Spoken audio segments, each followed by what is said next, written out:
Alright there, folks. Hello there. This is Alan recording another comprehensive Magic the Gathering Arena draft video. So, I've recently queued up a traditional draft Neon Dynasty, so this is going to be best out of 3.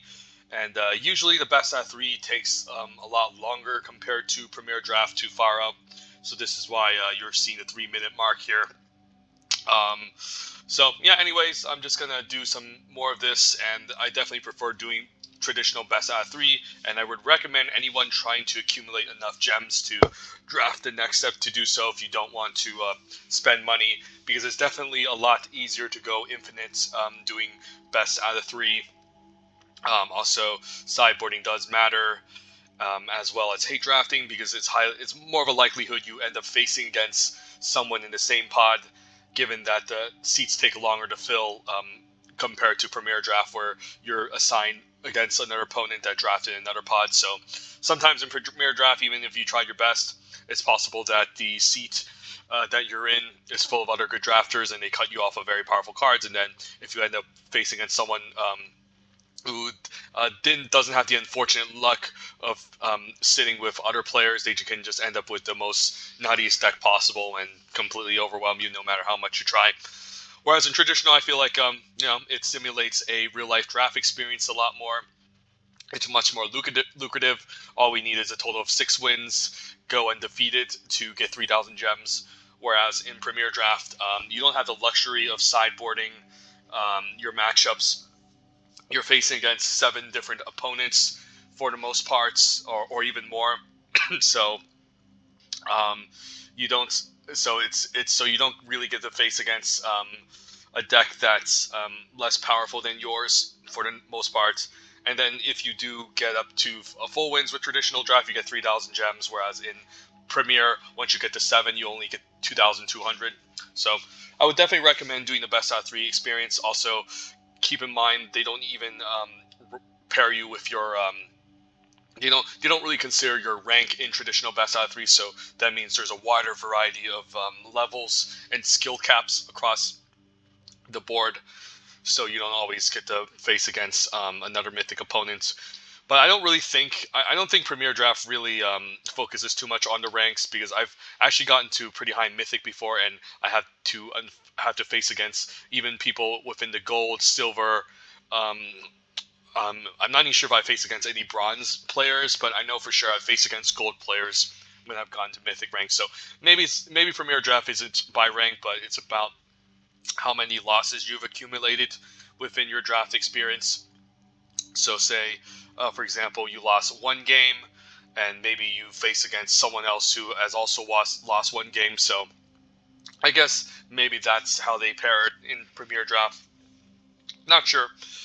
Either way, another reason for me to do this is because I don't really want to risk losing my rank. Not that it matters so much, since I don't really care about getting qualified, since I don't care about playing constructed at all. Maybe I'll get more involved with constructed in the future, perhaps. But anyways, oh wow, someone already left the seat, so now you can see why it takes a long time. But anyways, yeah, traditional is kind of the way to go. And I think the experience is a lot more fun, of course. All right, we just need one more person, and then I can stop blabbering and I can hit the ready button. But anyways, new companion also is just coming out in a couple of days as well.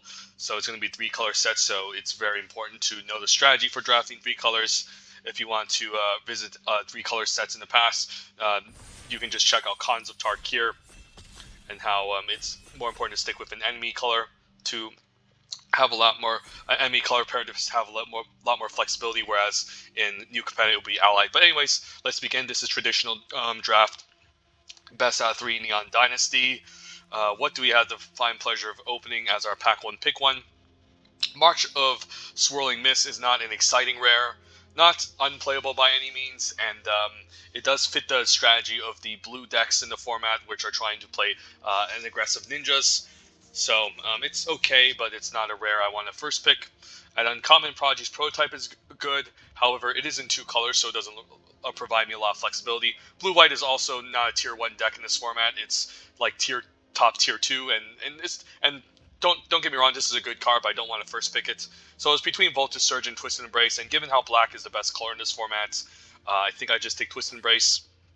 Red is a good color, however, it's considered a worse, not because its commons and uncommons aren't good. In fact, I can argue that the red commons and uncommons are better than the blue and the white ones.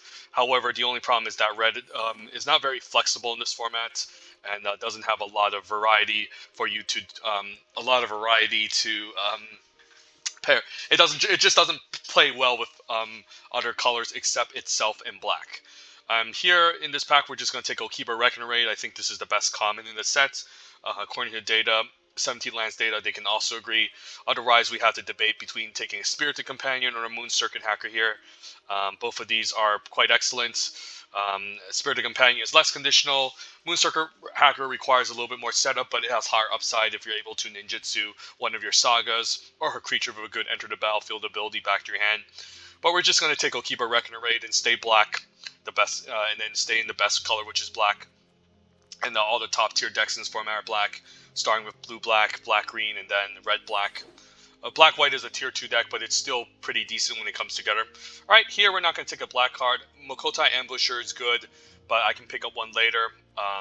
It's at its best a Ninjas deck anyway, so if I'm going to end up in blue-black Ninjas, I might as well just take a blue card.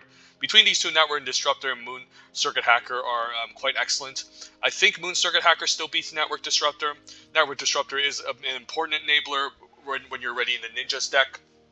But I think it's more important to take up the Moon Circuit Hacker simply because the ninjutsu is so cheap and powerful. This replaces itself the moment it connects. And yeah, given it's cheap, if we pick up some expensive sagas, for instance, like Behold the Unspeakable Vol or Long Reach of Night, we can easily cast it a turn that we ninjutsu it off of Moon Circuit Hacker. So I'll take it over Network Disruptor here. I think this is this along with Modern Age are the best blue commons, followed by Network Disruptor into Moon Snare Specialist into Suit Up. So we'll take a Moon Circuit Hacker here, try something different. Alright, there's a Network Disruptor here now. And there's another Okiba Reckoner Raid. I mean, Okiba Reckoner Raid would keep me open. However, I mean, then we just picked up a nice ninja with the Moon Circuit Hacker. And then we might want an early enabler to go along with it. So I could take the risk and just highly commit myself to this blue-black ninjas deck by taking the Network Disruptor here, since it's pick 4. Typically speaking, I like taking Okiba Reckoner Raid first. I think I still have to just take the Reckoner Raid. I mean, this is a sign blue-black is open, but so is black-white, as we're seeing a card like Naomi pretty late, as well as a Golden Tail Disciple. So I don't think I want to abandon my flexibility for a card that's might be better if we end up in blue-black, since Okiba Reckoner Raid is strong enough, and I know I just want to stay mono-black, so I'll take the Reckoner Raid here. As we get past the Network Disruptor now, there's also a Machiko's Reign of Truth. This uncommon is also quite excellent as well. And then there's Voltage Surge, but I would still take a blue or white card over it, since again, I think red is strong, but it's just not very flexible, doesn't provide a lot of options. Typically speaking, I think Machiko's Reign of Truth is just better than Network Disruptor, honestly. I mean, obviously, this goes along with our Moon Circuit Hacker, but I'm still in the route of staying open, to be honest, so I'm just going to take a Machiko's Reign of Truth. We're also seeing other blue cards here, but blue, as you can see, a lot of the blue commons and uncommons just aren't very powerful outside of a couple. So blue is also just a very shallow color, so I'll take a Reign of Truth. We'll try something different. Voltage Surge in this pack now, so I don't know if I want to move into maybe 4-color territory at this point. There's also Season of Renewal, which is the most important green common, I think. Dual Land is also quite nice if we somehow end up blue-black. But I think maybe I just take an Ambusher now, just to stay black, of course. Since I'm already speculating on blue-black and white-black, I don't know if I want to dip my toes into another 4th color. Otherwise, this draft is just going to become a complete mess, and I wouldn't have any direction. So we'll take an Ambusher here. And then we'll take a Kamiya Terrible Secrets as an excellent black common. Definitely not a top black common. It's not Virus Beetle, Reckoner Raid, or Twisted Embrace, but it's still quite good. Black is just very deep in this format. There's a lot of powerful playfuls, and this is definitely one of them. And we already have 3 enchantments already, so if we pick up a couple more artifacts and we can trigger this, enable this consistently, is going to be quite powerful, so we'll take a Kami. And then we'll probably just take a second Kami. There's a late Song Shaper, so a sign that red-black could be open. However, if we do end up red-black, I don't really want multiple 4-drops, so it's highly more likely that we end up in black X instead black white, black blue, or black green as opposed to red. So just take a Kami here. Pretty late Fade into Antiquity. I guess I'll speculate on the 4th color now, since there's no way I'm going to end up in black-red anytime soon, even though Iron Hoof Boar is quite a fine playable. There's also the March of Swirling Mist, but again, I think it's just okay. If we end up blue-black, I don't think I really need it. Fade is just a nice removal spell if I end up in black-green. Wow, pretty late Moon Circuit Hacker, pick 10. Alright, I'm definitely going to bias my decision to towards blue-black now, seeing this is really late.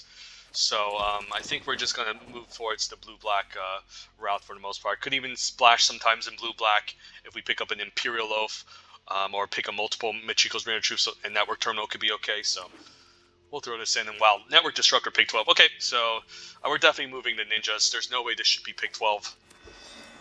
Yeah, there's no way that I always would expect this to wheel. So yeah, usually you don't see late cards like Moon Circuit Hacker and Network Disruptor wheel in Premier Draft, but given that this is traditional draft, maybe people are sleeping onto this. So I think we're just going to try to just go blue-black ninjas and lean towards it more than black-whites or black-green, since there's no way in hell this should have been this late. So we took the Okiba Record and Raid, and we didn't even get punished that much. There's one more Network Disruptor in that pack, but in the other pack, but we still, I think this is maybe the second or the first one, not sure. But yeah, this deck is looking really sweet. It's already set up to be a powerful ninjas deck, so we'll just stick with blue-black. And then there's an off chance we do maybe end up splashing white for Imperial Loaf. We'll see. But we'll put this Mirror Shell Crab in our sideboard since I don't think I need a second Network Terminal. And then the blue defensive commons are also just not very good. Blue artifact creatures are also just not very good. And the only good blue cards are kind of like the ninja cards, even though this is an artifact. And maybe like the one Saga of the Modern Age, and then Behold the Unspeakable, the mythic uncommon blue Saga. But overall, blue is just, again, very shallow in this format. Ooh, okay, Satoru Umezawa. I mean, we did wheel the blue cards in the previous pack. I think if I pass Satoru, it's definitely not going to wheel. And Satoru is pretty good. Obviously, you don't really want to splash this card, but if you can play this up in a straight-up ninjas deck, it's pretty busted. Otherwise, we'll be debating against another Network Disruptor, another Record and Raid, Nizumi Prowler, which is an excellent uncommon, or Clawing Torment. So lots of excellent cards we can even hope to wheel. I think I just take Satoru here, because the flavor of our deck is that we're setting up to be blue-black ninjas anyways, given our first pack. So we might as well just take the gold card here, which is unlikely to wheel. Someone's definitely going to pick this up, even though it's a gold card. Sometimes you could pass up a gold uncommon, given that it could wheel, but not a rare. So I'm going to take Satoru Umezawa here and just try to go into this ninjas thing. Okay, so typically speaking, I would take Okiba Record Raid over Moon Circuit Hacker, but given that we're committed to ninjas, I just want as many ninjas as possible, so I'm just going to take the Moon Circuit Hacker over Okiba Record Raid. Since, again, we just want more synergy than ninjas going on here. Spirited Companion is also quite good. Invoke the Ancients is a bomb, rare and green, but we're not going to that direction. So we'll take a Moon Circuit Hacker. And then Suit Up seems pretty good. I already have double Kami of Terrible Secret, so I don't need to prioritize the other one. Dockside Chef is quite solid if we had multiple like Virus Beetles and things we don't mind sacking. This is at its best in a red-black artifacts deck, since there's a lot of ways you can get value off of this, especially when you have only Cold Anvil to just keep generating artifacts and drawing cards. So this card is quite good in black-red. However, we're just going to take Suit Up. This, interestingly enough, is the best performing blue common according to the stats. It's still not the best blue common. You would still take the ninja package over it first before you take a Suit Up to commit, and this is always a card you can wheel later, but we'll still take it here. Kami Restless Shadow also fine, but we don't want too many 5-drops in a blue-black deck. And then we're just going to take a Modern Age here as arguably the best blue common, since it's just good in any blue deck, since you can play this in a control deck, or even a deck with ninjas is a fine card you can ninjutsu off of. So we'll take it here over maybe second Suit Up. There's also Kami Transies, which is, I've come a little bit down on this card. I don't think it's really that busted. It is undoubtedly a very good card if you can cast it early. since it's just a recurring threat that can keep growing. But I don't know. I just feel like once you draw this in the late game, it's just not that great. But we're still just going to take Modern Age. It's still a good card, but again, I live a lighter on. We're just going to take Twist Embrace as a fine removal. Our 4-drops are getting kind of stacked here, so I kind of have to be careful. There's the only code Anvil I was also talking about, which is really excellent in the Black-Red Sacrifice deck, along with Dockside Chef. Hope to wheel a Kami, but we'll just take another Twisted Embrace. And then Prosperous Thief is a nice gift. Also, don't mind Searchlight Companion. Searchlight Companion is also an excellent enabler for ninjas, but we're just going to have to take the Prosperous Thief. It's just so powerful. If this ever connects and makes a treasure early on, you can just snowball. Also, keep in mind, if Network Disruptor also triggers the Prosperous Thief, as well as Okiba Regenerate, since it's a rogue. So there's some nice synergy there. So we'll take a Prosperous Thief. And then Shadow Walker, not sure if I'm going to play, but I'll take it just because it's a giant ninja. I could also speculate on Uncharted Haven, maybe. Given that I have a huge influx of 4-drops already, I'm not sure if I necessarily need Shadow Walker here. It's maybe more important to take an Uncharted Haven and treat it as some sort of dual land for a bit of fixing. So I'll take it here over Shadow Walker.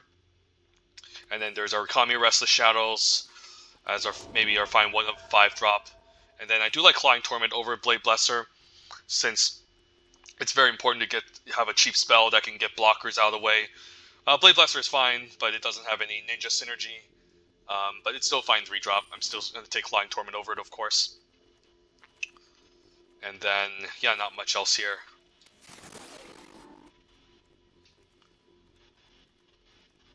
But, so what do we need in the next pack? I think we need more enablers for the most part, because we kind of have our ninja package covered already. Oh, wow, a 3rd Kami of Terrible Secrets. Alright, so there's really no respect for this card. I just need to up by artifact count, I guess, but I'll take it. Maybe we don't even need to run Kami Restless Shadow, since we're just going to generate so much value off of these Kami of Terrible Secrets. Plus a 4-mana 3/4 is just a better stat line, so yeah, there's just not enough respect for this. I don't know if I'm supposed to play Iron Apprentice just to enable the Kami. It doesn't seem like a good option. I think I just need more Network Disruptors in this deck, honestly, and we should be fine.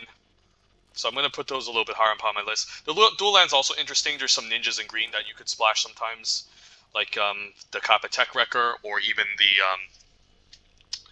the Springleaf Avenger, which are quite powerful. So I'll consider dual lands. And then moving on to the next pack. Alright, no Network Disruptor. The best card in this pack is Spirited Companion.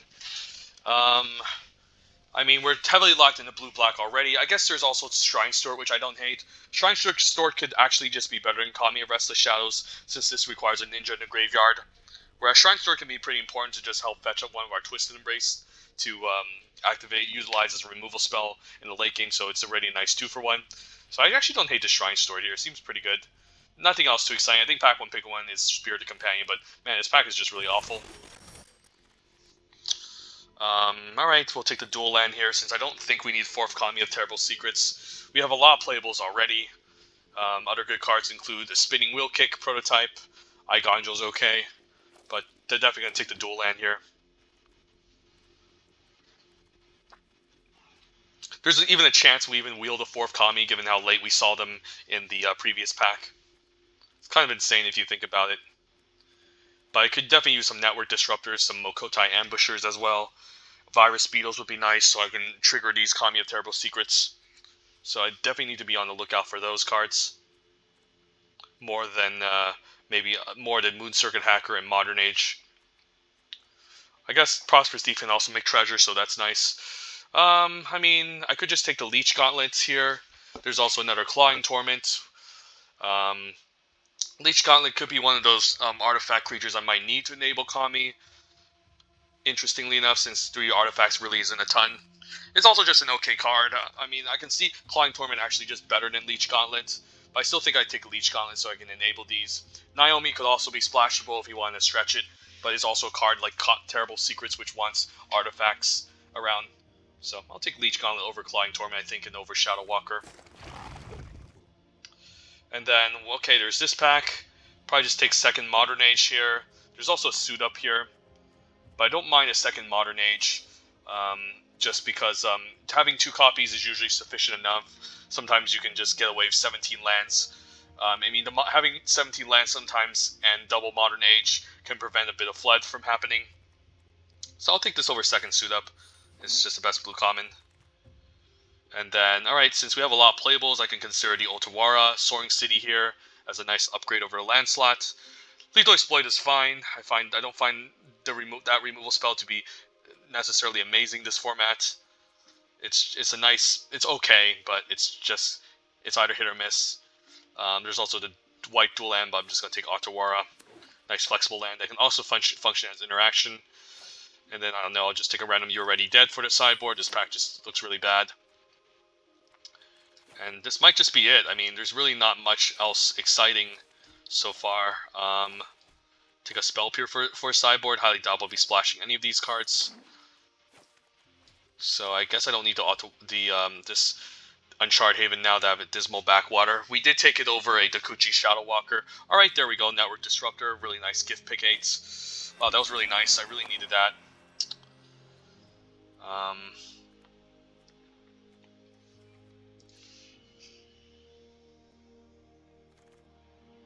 What's here?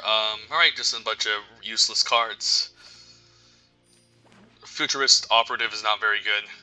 So I guess we might have missed out on a Shadow Walker. We couldn't even wheel it, though, from the first pack. Alright, Kami of Terrible Secrets is a nice gift. That's definitely great. Prototype wouldn't also be insane to splash, but wow, Kami of Terrible Secrets, a 4th is really nice. So I definitely need to up my artifact count. So I actually could end up just throwing in this random Iron Apprentice to make it more likely to trigger this Kami of Terrible Secrets. This is not an amazing card, but it is still a 1-drop. It can still be ninjutsu'd off early if the opponent doesn't have a blocker. So I don't hate it here. And then, like, this is 23. And I think we want to go 17 lands with these double Modern Ages. And then the Moon Circuit Hacker could also use some lands to loot away if they manage to connect.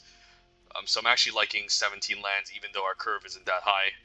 Although we did get a late Shadow Walker. Alright. That was a nice gift. Okay, even a late suit up. Oh my god, we're just getting everything here. Okay. Maybe we can cut one Kami of Terrible Secrets. Even though black-white dual land. Holy crap, no one wants to draft ninjas here? Are people like... What's wrong with people? I don't understand. Ninjas is like the best deck in the format. Anyways, yeah, I can see myself cutting one Kami. This card's good, but it gets worse in multiples if you can't trigger it. And then we can just run 17 lands. Something like this could be fine.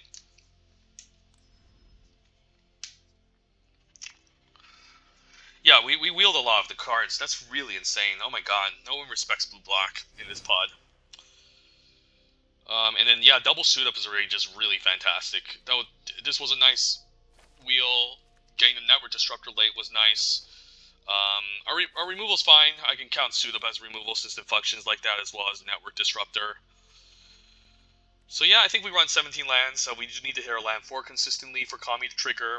We also need lands to loot away the Modern Age later on. And then cutting one Kami isn't bad since, again, we don't have like a huge influx of artifacts. We only have 5, so there's a chance we don't end up getting the artifact, and it can be kind of awkward. Shrine Sword also, I think I like to help fetch one of our Twisted Embraces in the late game. Also, it's an artifact that counts towards Kami, so I actually don't hate it. I guess it can also fetch Clawing Torment, so that's also great. And then, given that we don't have that much top end and ways to close out, the Shadow Walker can hit pretty hard. If this ever manages to connect, it can just seal the game, so I don't mind having a giant creature. So, yeah, this seems good. What's our mana base looking like? Favoring black by slightly, so 8, 9, 7, 8, 9. I guess we have 9 blue sources and then 9 black sources anyways. So we're fine. We'll give this a shot. This looks awesome. And then, yeah, triple Moon Circuit Hacker. Let's go.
Alright, let's get some blood drops going. Moon Circuit Hacker and a bunch of lands doesn't look exciting. Yeah, I don't think I like this Keepable. Alright, this is slightly better since now we have a Network Disruptor.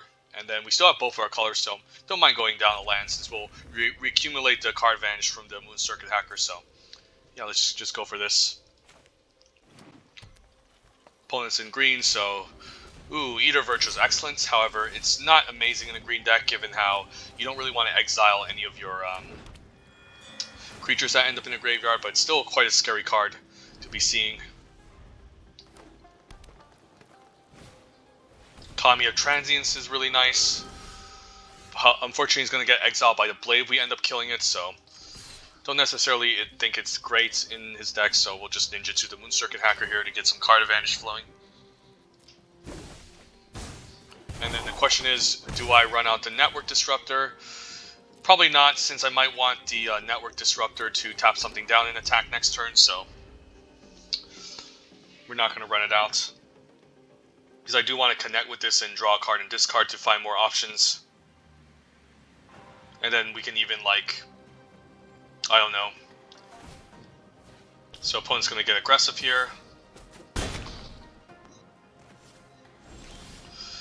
Alright, so we can even, I guess we can ninjutsu and Prosperous Thief as well. And I don't think a single green mana does anything here, so yeah, let's just play out land. And let's move to combat. And let's ninjutsu the Prosperous Thief. I can also ninjutsu the Prosperous Thief to draw a card. I'm not sure if I want that, since getting the mana ramp from the Prosperous Thief is quite good, so I'm just going to let this connect. And then I can even run out the Network Disruptor here just so I can have a way to ninjutsu the Moon Circuit Hacker, and I think I will.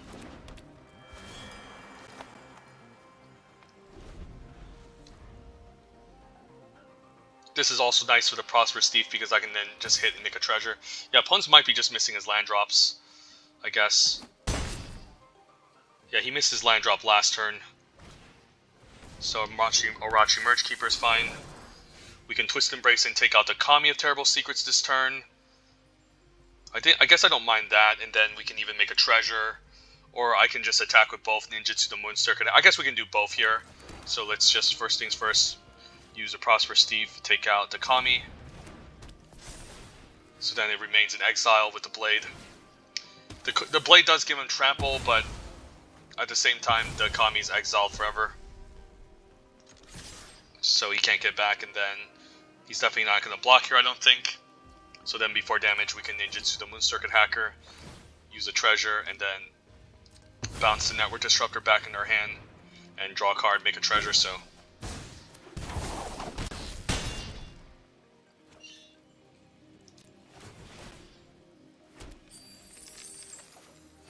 Ooh, another Moon Circuit Hacker. I think I just run this out again, given that I have another Moon Circuit Hacker, so... Yeah, we just want a constant ways to re-enable this, and plus we also have Suit Up, which can attack nicely past any big blocker.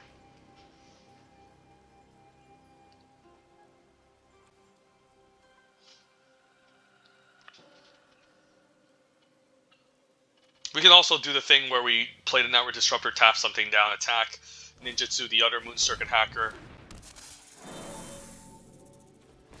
I guess he has a single green to equip, that's fine. I can easily just use a Suit Up to attack past this. I might not even do so, but I guess he's just going to block my 4-3, so I might as well save it since it's important to have a Treasure Maker. How much damage is this though? So first things first is Ninja. I guess we want to Suit Up first so we can see what we draw. So if I Suit Up here, 1, 2, 3, 4, 5, 6, it's still not enough damage, so I think we Suit Up still. Ooh, Satoru's nice, so... We can even swap Moon Circuit Hackers here. So I don't... Even though I miss out on 1 extra damage, it's nice because I can just re-ninjutsu and draw even more cards off of it, so...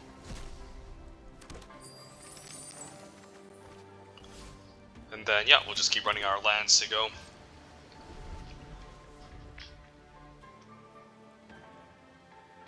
And next turn we can kill him with the Suit Up, so... Yeah, opponent's just got land screwed a lot, so can't blame him.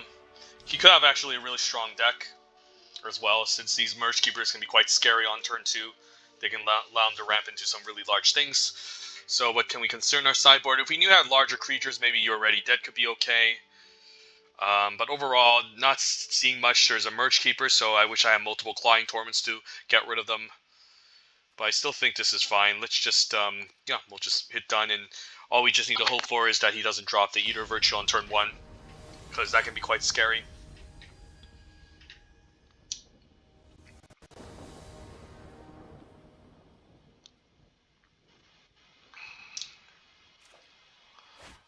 Alright, seems fine. Reckoner Raid on 1, Modern Age on 2. No Eater. Can also just run a Moon Circuit Hacker, I suppose. Or we just discard 1 to the Modern Age, not sure. It's nice to just get these sagas online sometimes, without worrying too much. Hopefully no Kappa Tech Wrecker. But we'll probably see it here since there's a pause. And then he exiles our Sado Kiva Reckoner Raid. Alright, there it is. So hopefully he doesn't loop the Kappa Tech Wreckers, because that's going to be a huge problem. Because I do want to just run out this Modern Age to make it more likely to hit my land drops and more playables. Although we did get our land drop already, so if I play out the Moon Circuit Hacker, he's probably just going to play out this 1-1 and then just block it. So I think I just dropped the Modern Age here. And then which card do I want to get rid of here? I guess 1 land still doesn't hurt. And then make sure we don't discard our 3rd land. Hoping he doesn't have a way to re-ninja the Kappa Tech Wrecker, though. Okay, he might, so... yeah, this can be really unfortunate, so now I need to start blocking more. Yep, he is, so I guess he is this blue-black ninja deck. Alright. Fair enough, so I need to start putting up blockers.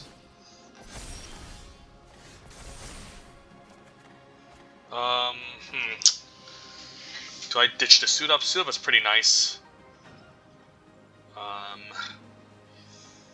Yeah, this is very interesting. I probably need to run out the Moon Circuit Hacker and Network Disruptor this turn, and then next turn I have access to Shadow Walker. So I probably want the Moon Circuit Hacker to draw a card, or maybe I just risk it and not get a land. I don't know. I hate getting rid of Suit Up. I think it's a necessary evil. Let's just run out the Moon Circuit Hacker, maybe propose a trade next turn.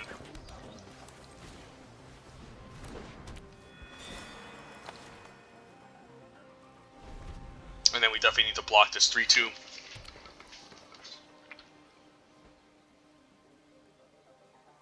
I guess I don't mind getting the Shadow Walker out, because if he tries to, alright, Careful Cultivation is kind of annoying. Now it gains Reach. So now I don't have a way to mess with this. I mean, I don't mind if this connects, because if he tries to ninjutsu this, then he loses the aura. So I'm actually going to allow this to hit me. Ooh, Twisted Embrace is really sweet. Okay. Yeah, let's just get this Twisted Embrace online, I think. And I think we definitely want to get rid of this to deny him ramp. And then, yeah, since I'm playing a ninjutsu, the Network Disruptor, let's just do this. Take this out, and then I'm fine attacking. Probably not going to loot since all these cards are just really useful. So we're just going to decline to draw this card until further notice.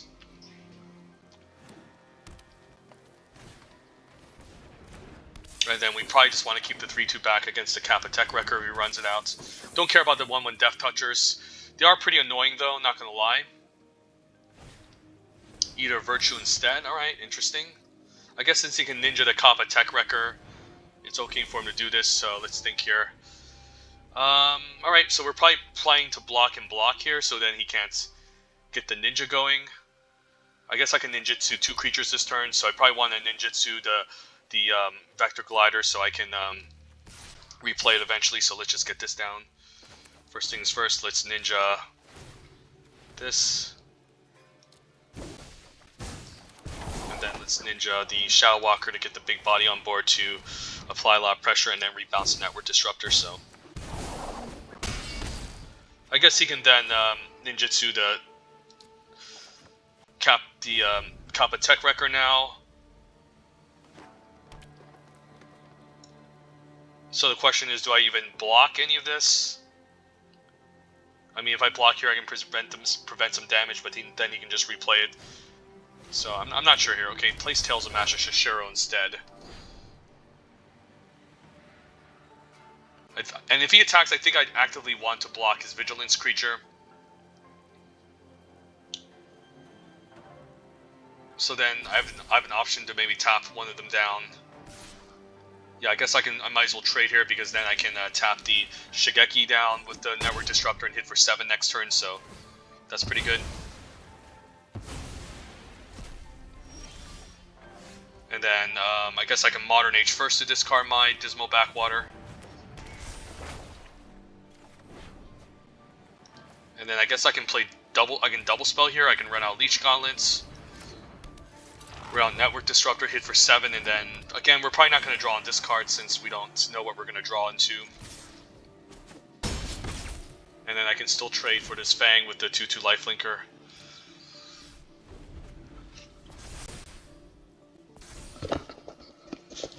So opponent with some Mythic Uncommons, but some junky playables.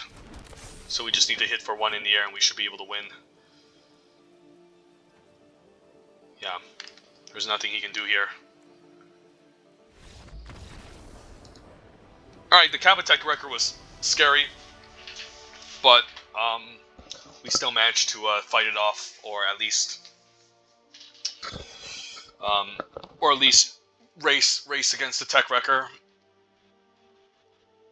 It was really scary when he ninjutsu'd back to his hand. I wasn't hoping to see a ninja because I didn't see in the first game, but yeah. Kappa-Tech Wrecker can do some silly things in the right deck. I mean, it's just a great green uncommon overall. It's probably the best green uncommon along with Blossom Prancer.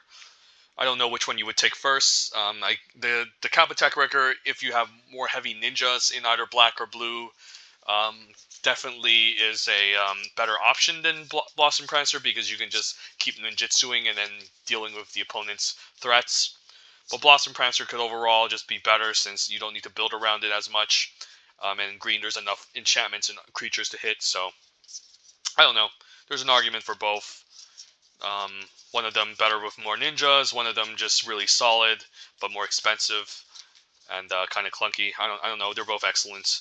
I hope to never end up in a draft where I have to decide between both Kappa-Tech Wrecker and Blossom Prancer, or even even Boseiju or Life of Toshiro Umezawa. So yeah, we'll be on the play. Ooh, we're facing each other again. Alright, that doesn't seem bad.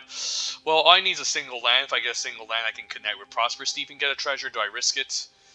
It's probably too much of a risk. I mulliganed before and I've won against this opponent, so we'll just mull. This hand's not great. Yeah, it's pretty bad, but I guess we'll just keep it. And then, yeah, bomb an island since we need double black for Kami, so this is going to be a very slow hand.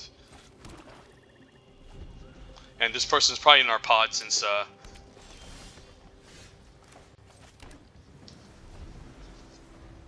he could just be the green drafter. And alright, Roaring Earth. Alright. Can be kind of scary. Not a great card though, but it's fine. I can run out the Ambusher and then set up the Kamis with the Twisted Embrace. I might just do that as opposed to running out of Kami. I guess he can... I'm surprised he didn't play this first. Yeah, that was a weird play. Alright, so now what? Could run out the Ambusher. Could run out the Network Disruptor. Network Disruptor can set up an Ambusher. But I'm kind of liking just setting up maybe like a Twisted Embrace along with the Ambusher. So I think I'm just going to run out the Ambusher, be mana efficient. And then we can maybe Twisted Embrace something, connect, and then hopefully run out a Kami, draw a card, and take it from there. So opponent just wasted his land. Could have had a 2/2 that could have tapped for an extra mana this turn. So not sure what that means. So we'll see. I'm hoping he can drop a juicy target for me to eat with Twist Embrace. Favorite Jukai, alright. Yeah, the opponent shouldn't be running auras like this because now I can punish him heavily. So there's a lot of ways to punish auras in this set, so definitely be mindful. In green there is a way to protect it with the Tamio's safekeeping, but at the same time you shouldn't go all in with auras in this format because there's just so many ways to punish. Kappa-Tech Wrecker is awesome, but I'm just gonna run a Kami, draw a card, and we can even trade for Kappa-Tech Wrecker if we want to. I could also just attack, honestly. If he puts a counter, though, here and attack, though, he can then exile my Ambusher. And I probably want to keep this around to draw more cards, so we'll see go. If he puts a counter here, I'm definitely going to block. If he doesn't, then I can just stay back and then just run out another Kami and start drawing more cards. So it really depends on whether or not he can hit his land drops. Alright, this is modified. And he runs out of land, so... Alright, decides to grow the hair instead, okay. I'm fine trading my 3-4, honestly. Or I'm just fine just running out my Kamis, drawing even more cards, so... I'll just keep running these out. Another Twisted Embrace to destroy him, his big threats, so... I'm actually hoping he invests more counters into this. Kodama is fine. I can still double block to prevent him from getting lands. I don't know, is this a mono green deck actually? This is a little bit hilarious. Yeah, let's just double block the 4-5. It doesn't have Death Touch or anything. Yeah, he just doesn't even want to attack into this wall of stuff.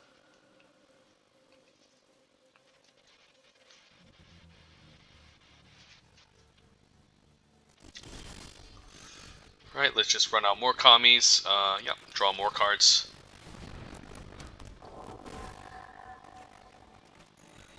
And then, could just run out the Network Disruptor to tap this down. Maybe next turn we can kill it. And then set up a Shadow Walker to fly over. I could also just tap down the 4-5 and attack with 1-3-4 and offer to trade. Guess that doesn't hurt. Could also send a 4-3 for the hell of it. But this does line up nicely if the Kappa-Tech Record gains a counter, so... Yeah, let's just send in the 3-4, I think. Offer a trade for the Fang at the very least.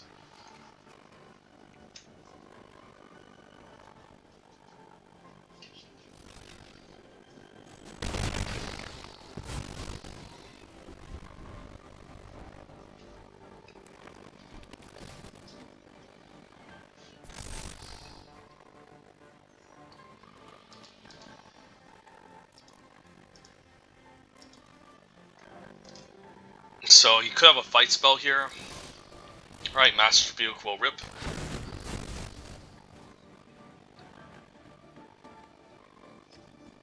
So, alright, at least we got full value off of our triple Kamis that we have in the deck, so we're still up ahead in terms of cards. So we're still in really good shape here. If he attacks, I'm definitely double blocking. Surprised that the opponent didn't attack first and use the Master's Rebuke to kind of blow me out. Because I would definitely double block the 4-5.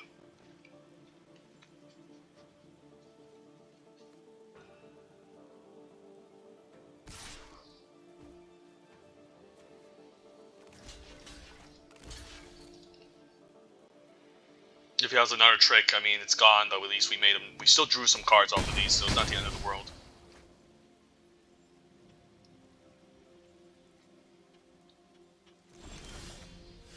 I don't mind attacking here and just using Suit Up as well.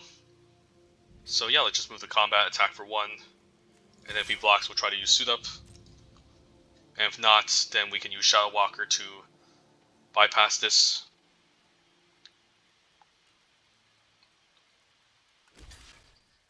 Alright, let's hope this works. A pause, so he could have another instant here, but he would have used the instant, I think, if he had Hair of the Fangs. So this is nice. And then I guess we just run out the Leech Gauntlets. Could also just run out the Modern Age, I suppose. Yeah, we're just disintegrating him. Yeah, let's just run out. I guess the Leech Gauntlet isn't bad. Although if he does kill my this Kami and he does connect, that's awkward. But I guess I'd rather have the Modern Age sit around. Yeah, let's just run out the Leech Gauntlet then. And maybe we can play out one more land even though we're playing to maybe loot with Modern Age. Or not, never mind. I'll just hold on to the land just in case. We'll see what he has here.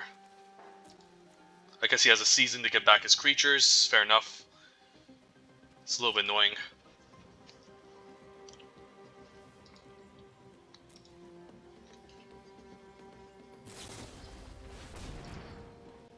Alright, just gets back the Aura and the Kodama, sure. Let's see if he tries to put the aura somewhere. Now we can punish him if he decides to put the aura. If he puts on Kappa, I actually don't mind if Kappa connects and loses a Death Touch counter. So we could also just wait until he puts the aura onto something.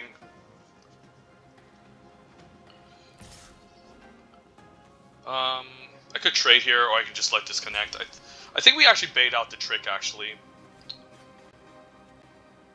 Yeah, let's just have him use it. It's really annoying, but I think we just get rid of this now.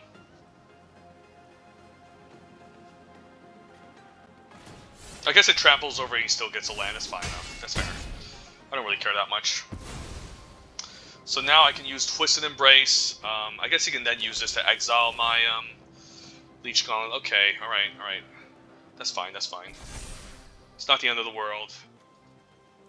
You could also have a second ninja, so I might need to consider something else. But I think maybe taking out the Kodama is more important, so then he doesn't get to thin out his library and do all sorts of other shenanigans. So, yeah, let's just Twist and Embrace onto this.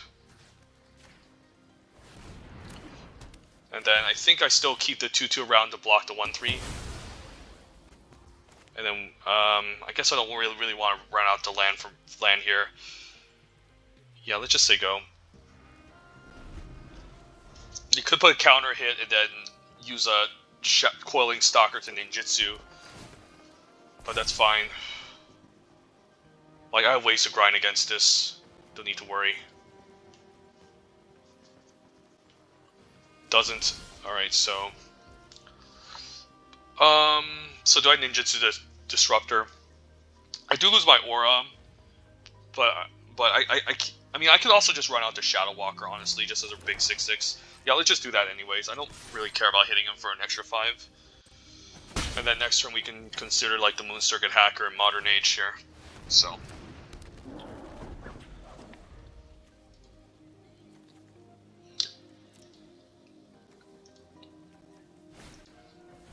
Eater Virtue, sure.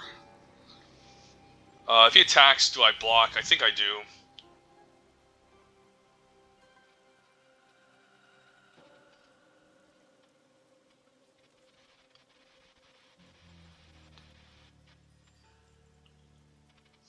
So first things first, we can just use the Modern Age to discard a land, and then Moon Circuit Hacker to ninjutsu the Network Disruptor and draw a card. There's also Reckoner Raid here. Yeah, let's just run the Modern Age first. Get the land out of the way. Ooh, Moon Circuit Hacker, right? So now we can attack. And I think we just ninjutsu this, even though it loses the aura, it's just strong enough that we might as well get the free card here.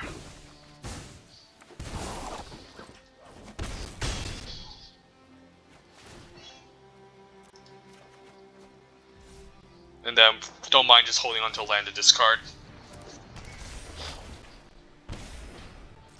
Opponent has multiple targets to choose from if he wants to exile, but we just have too much value going on that he really can't afford to, I don't think. So now we can just run Network Disruptor, tap down the Kappa Tech Wrecker, so... Could see a fight spell here too. Right, Spring Will Kick for 2 is pretty good, so... Gonna congratulate the opponent for that.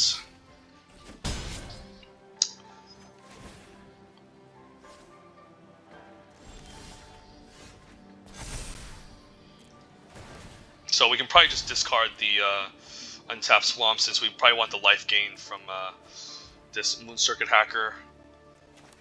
So we're probably playing the Ninja, the Network Disruptor. I could also hold on to land because there's a chance we also ninjutsu our Modern Age as well. So there's also a possibility of that. I guess that's fine, since my curve is really low. Well, I could have also just ran out both Moon Circuit Hackers, honestly.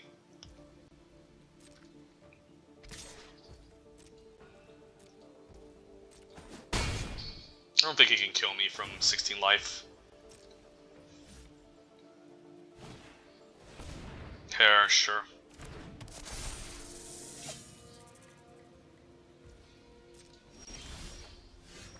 Shrine Steward can also help us find our aura.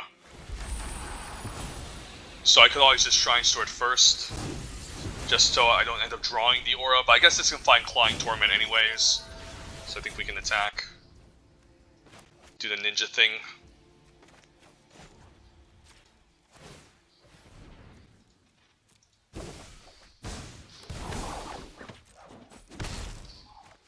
Draw.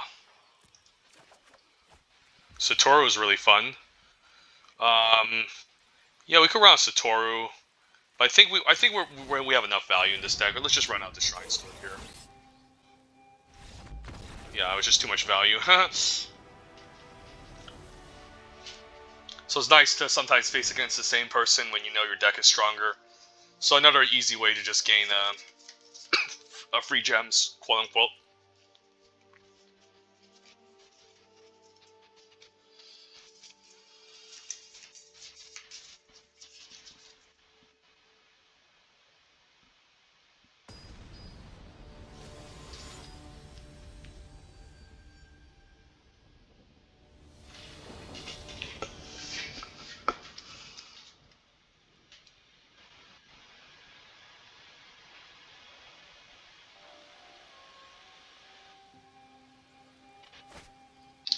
Alright, seems okay. No, not a lot of good early game. We're on the draw. If he runs a Calvin Tech record to Exile Modern Age, do I care? Not really. I think I'll try it. Unless he does the whole loop thing with the Coil Fang Stalker, then I'm probably going to be in trouble. But let's try this out at least. If we can land an artifact with Kami, that would be nice as well. Okay, no Kappa. Another Roaring Earth, though, is a little bit annoying, but it's still fine. Let's see here. Do I care about Leech Gauntlet? It is a card I could play next turn. I guess it's an artifact to enable Kami, so yeah, I probably care about it enough. So I could discard Suit Up. I can also just discard the Dismal Backwater. Dismal Backwater of Leech Gauntlet isn't bad, but it's also just another weird duel. I guess I might need to dual land for Twisted Embrace. Yeah, let's just discard Suit Up here. Card's good, but I still need to hit my lands, of course.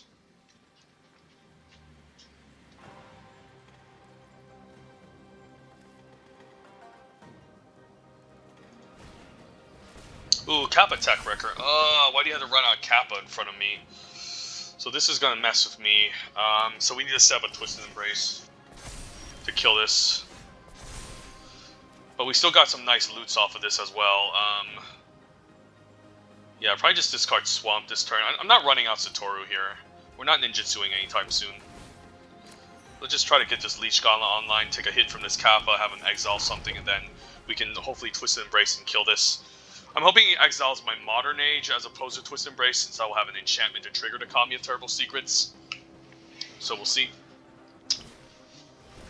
Kami of Transient's very interesting too, so he has maybe multiple enchantments to enable. Right, there's a Fang of Shigeki.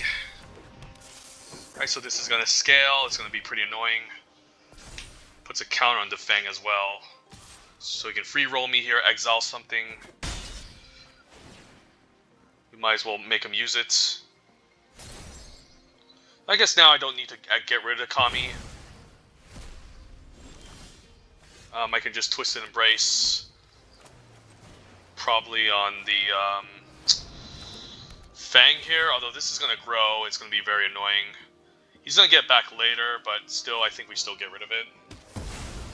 And then we just stay back, and then we can draw a card off of the Kami next turn. Hoping he doesn't put a counter onto the 2-4, because then he can try to ninjutsu and do some silly things with it.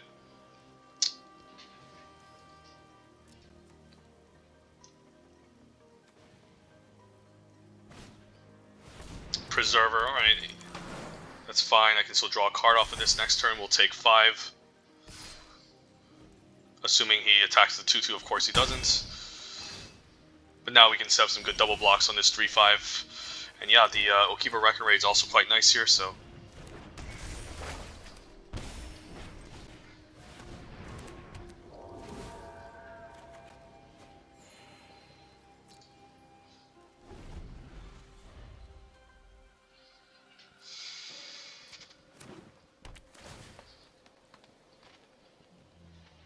If I double block this, he gets back the Kami of Transience. So I could also just wait a turn, since we can just hard cast a Dokuchi Shadow Walker as well. It's possible that he also has like a spinning Will Kick here to mess with me. So I probably don't want to go for a double block here. I can easily just block the 3-5. I guess I might as well double block the 3/5 because if he uses a removal spell, I guess if he fights away my 3/4, that's a problem. Maybe just blocking like this is okay. Okay, so it did resolve quickly, so this is a sign he doesn't have maybe a removal spell. Ooh, Blossom Prancer is really strong. Alright. That's really scary. Opponent is destroying us. I guess we just hard cast a Shadow Walker and hope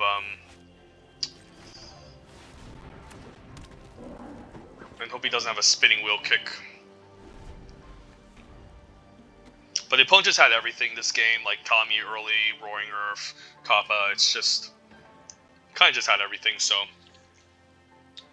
not much I can say about that.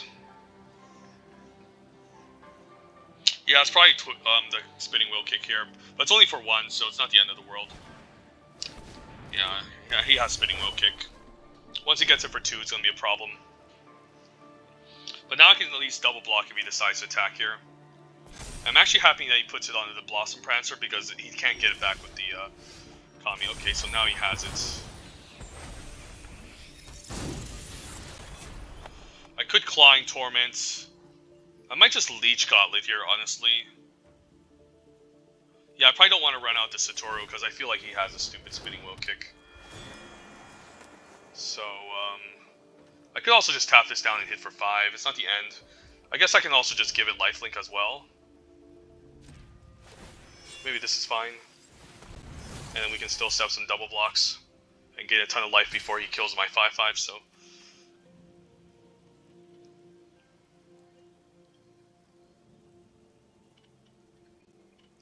And then we can hold on to this Clawing Torment to get this Reach creature out of the way eventually, so then we can attack past it with the Network Disruptor. If he trades here, though, it's also quite good, so I don't mind. But Spinning Wheel Kick would be pretty bad. Unfortunately, there's not much I can do about that. If he has it, he has it.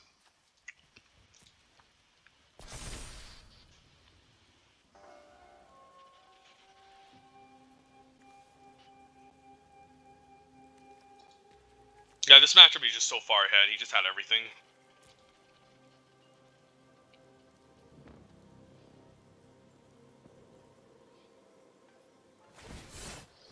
Cultivation, interesting. Decides to channel it. I guess this is for his Spinning Wheel Kick. Yeah, that makes a lot of sense. Because he's missing his land drops. Yeah, he has it. This is really annoying.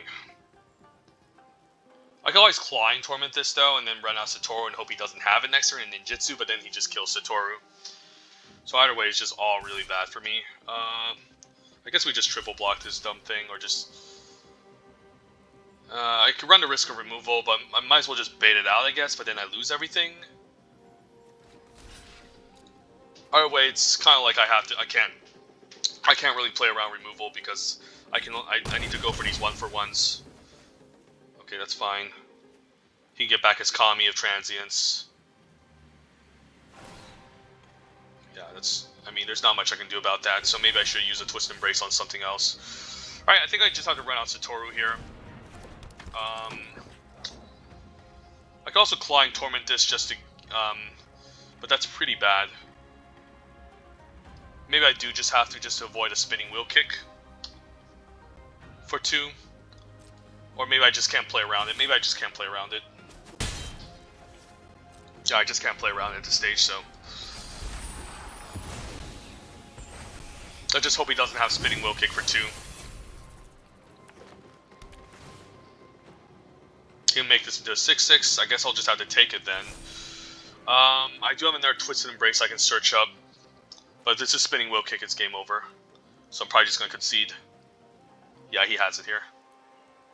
He had the whole entire time, like, and even if I use the Clawing Torment, it's still not gonna matter. So I'm just gonna quietly hit the concede button when he plays it. So, right, opponent, stop taking your time. You know what's up. You know what's up. Come on. Are you gonna get greedy? Or are you gonna wait another turn? Yeah, you have it. It's so stupid. Like mono green. Just had everything in the early game. So lucky. Just a very lucky hand for my opponent.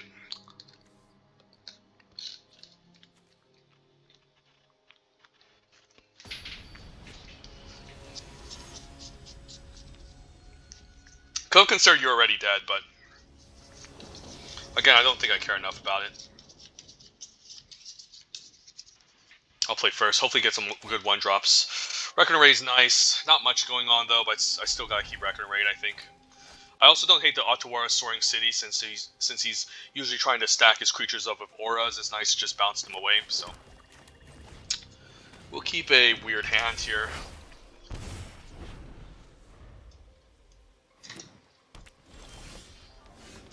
Ooh, alright, that's a nice one on turn 3, so...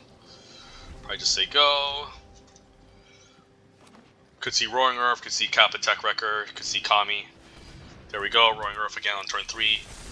I'm not even sure if he has 3 copies of those, honestly. I just think he just luckily draws into them. I didn't see a second copy either way. So now if we're able to ninjutsu off of the Rogue Captain, we get to draw a card. And that's quite nice. So you can play land, put a counter. This is also quite nice too. I think we just ninjutsu the Shadow Walker here. It's just too good not to. I guess I can even ninjutsu the Shrine Stored, funny enough. Yeah, I can also do this as well. That way I can still draw my... I guess I can do that. I can just play it next turn. Yeah, let's just run out of Shadow Walker. Since we're stuck on black mana, we kind of need to run this out. Since we can't just run it out. We can't ninjutsu again and play black mana. Network Disruptor is not bad though too. I probably want the black mana though. But maybe it's fine just getting Network Disruptor because then I can attack and get a blocker out of the way next turn. But I don't really want ninjutsu to Satoru Umezawa, so I think we just grab Swamp actually.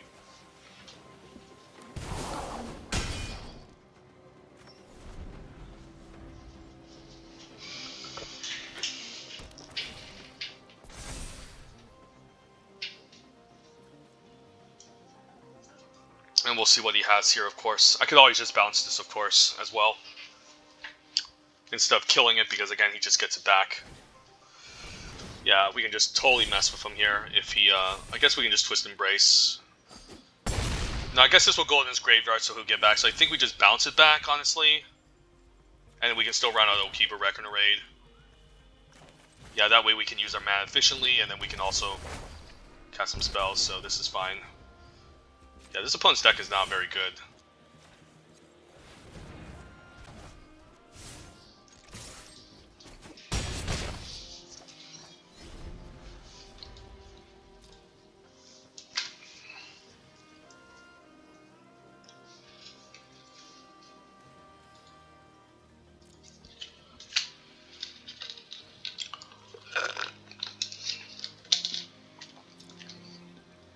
Mono green, relying on turn 2 Roaring Earth, Kami, Auras to stick around, Kappa Tech Wrecker. It's definitely not where you want to be, I don't think. So I can still free roam the 5/5 here. He can always block and use Master's Rebuke. And I probably want to maybe consider ninjutsuing the Shrine Stored Kodama, so now he can double block. So now just using the Twist Embrace seems good here. I guess I can also Shrine Store it and get Decline Torment. So this can't block ever, even though it's going to get larger. Force him to chump and take it from there. That could be kind of fun. Although he's getting close to Spinning Wheel Kick, but he can Spinning Wheel Kick either way. So I think it's okay.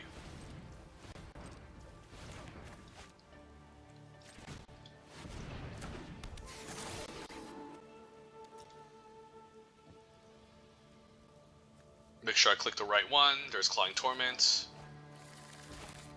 Use this to lock down the 3/3. And then attack with both, force a chump block, and then we still get in for 2.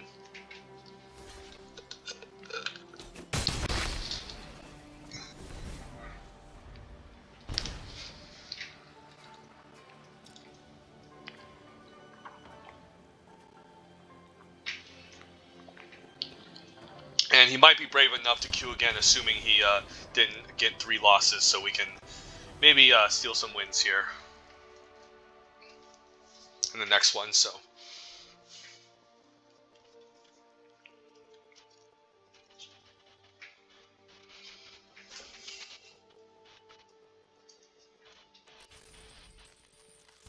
Alright, let's get these 3,000 gems. This deck is really sweet too. So I definitely think it deserves a 6-0. Or at least a 6 wins.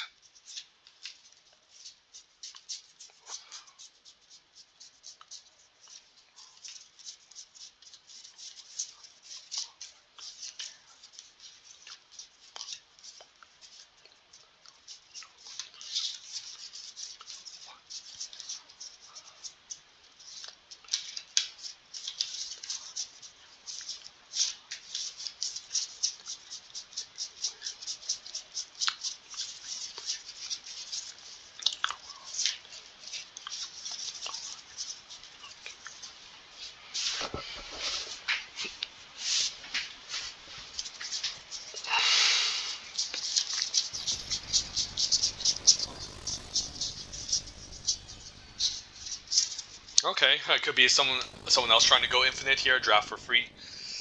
Cool. Yeah, 1 drop, 2 drop, 3 drop. Gotta keep everything here.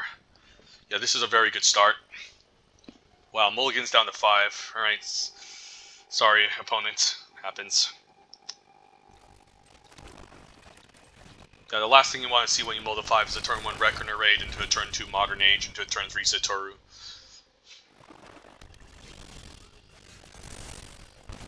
Yeah, I'll probably just ditch the island here since we need double black for Swamp. I'm not sure if I want to discard Suit Up yet, or just discard Swamp now. Hopefully no Virus Beetle. Pneumonic Sphere, alright. Ooh, I do want my 4th land for Kami. We don't have any artifacts to go along with it anyways. Yeah, maybe just Suit Up has to go here, since I do need to hit my land 4 for a Shadow Walker. So I think I just discard the Suit Up. Run a Satoru, and then next turn we can Ninjutsu Dakuchi and draw a card off of it. Opponent's also blue-black, but plays Puzzle Maker, sure. Prosperous Thief is nice too. I guess I might want to get out Prosperous Thief, although it's more efficient to just run out Shadow Walker, I think. If I get out Prosperous Thief, I can set up with Kami, but I think the Shadow Walker, it deals more damage and is much more mana efficient, so... We still draw a card off of this, so it's pretty insane. Yeah, I'll just grab a Moon Circuit Hacker. You can also consider the gloves, the Leash Gauntlet for treasures, but again, I have Prosperous Thief already, so we should be good. We should be fine. Virus Beetle to make me discard, alright, maybe it's just the Kami, honestly. It's just so damn expensive. Yeah, we're gonna generate enough card advantage. I don't think I need Kami this game. It's a fine body, though, not gonna lie. I got another one anyways. Let's move to combat and attack. I don't like the ninjutsu, the Shadow Walker. I can always just ninjutsu the Prosperous Thief, though, or I can just... Or maybe I just don't even ninjutsu, just run out a creature here. Because I don't get the trigger off of Satoru. Yeah, this is not a really good turn of ninjutsu, it's just a damage card, honestly. And just run out of Kami. I don't draw a card, but it's still a really good big blocker and hits pretty hard anyways. Climb Torment, probably see a ninja here with the 1-1. Yeah, he probably has a ninja here, Moon Circuit Hacker, make me discard again. Yep. Pretty good one. I think I just discard the Okiba Reckoner Raid then, right? Even though he's at 6 life, his life total is really low. I guess I'll be drawing cards anyways, so... Yeah, maybe Prosperous Thief just goes at this point. I just want all these cheap cards. And then, yeah, let's just move to combat and attack.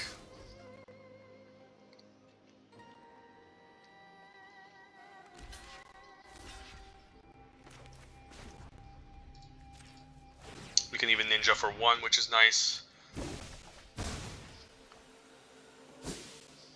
Get Network Disruptor, I guess, over Moon Circuit Hacker, because I do want to enable the Kami eventually. We draw a card. We drain the opponent. And then I might as well hold on to this Disruptor just so I can tap something now. I'm going to run out land for sure, but we'll see go. Yeah, opponent also just has a blue-black deck. Not sure about his quality though. He's running Mnemonic Sphere, which I don't think is that good in Ninjas, and Moonfolk Puzzle Maker, which is fine. But he also had the unfortunate circumstance of mulling the 5, so can't really blame him. Yeah, we'll just run it back.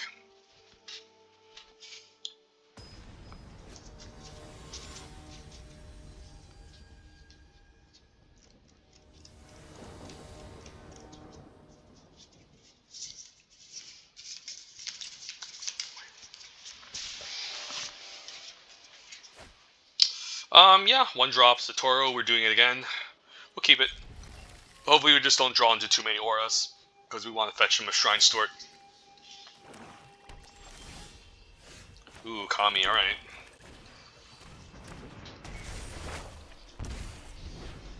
Guess I pull Mulligan down to 6, alright, yeah. Or no, never mind, he's on the play, he didn't mull. Yeah, probably just get rid of the island here. Yeah, I guess that's okay. Or just run tap land. Hopefully he doesn't Ninja Moon Circuit Hacker, because that's going to mess with me. I guess I discard Swamp if he does so. Yeah, okay, no Moon Circuit Hacker. Could see a counter spell here, the Crab. I still think we gotta run this Satoru Meizawa onto it. It's like now or never, right? So let's just run this out. Could see a Crab here. No Crab, alright, that's good. So now we can even try to ninjutsu the Shrine Steward. Okay, never mind. It's gone. Rip, Satoru. Intercessor's Arrest, alright. Respect. Moon Circuit Hacker. That's really good, alright.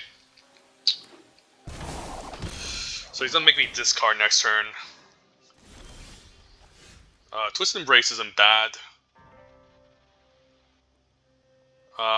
Yeah, I think we just gotta run out the land, right? And then I guess we just run out the Kami without value so we can block. He makes us discard. I guess I just discard the Moon Circuit Hacker because I need the removal spells, I need the Shrine Steward for more removal, so I guess the Moon Circuit Hacker goes here.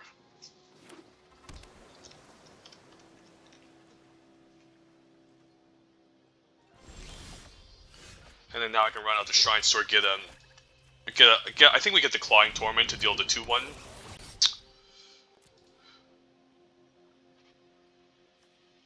And then we have a Twist and Praise to deal with something larger. Or no attacks.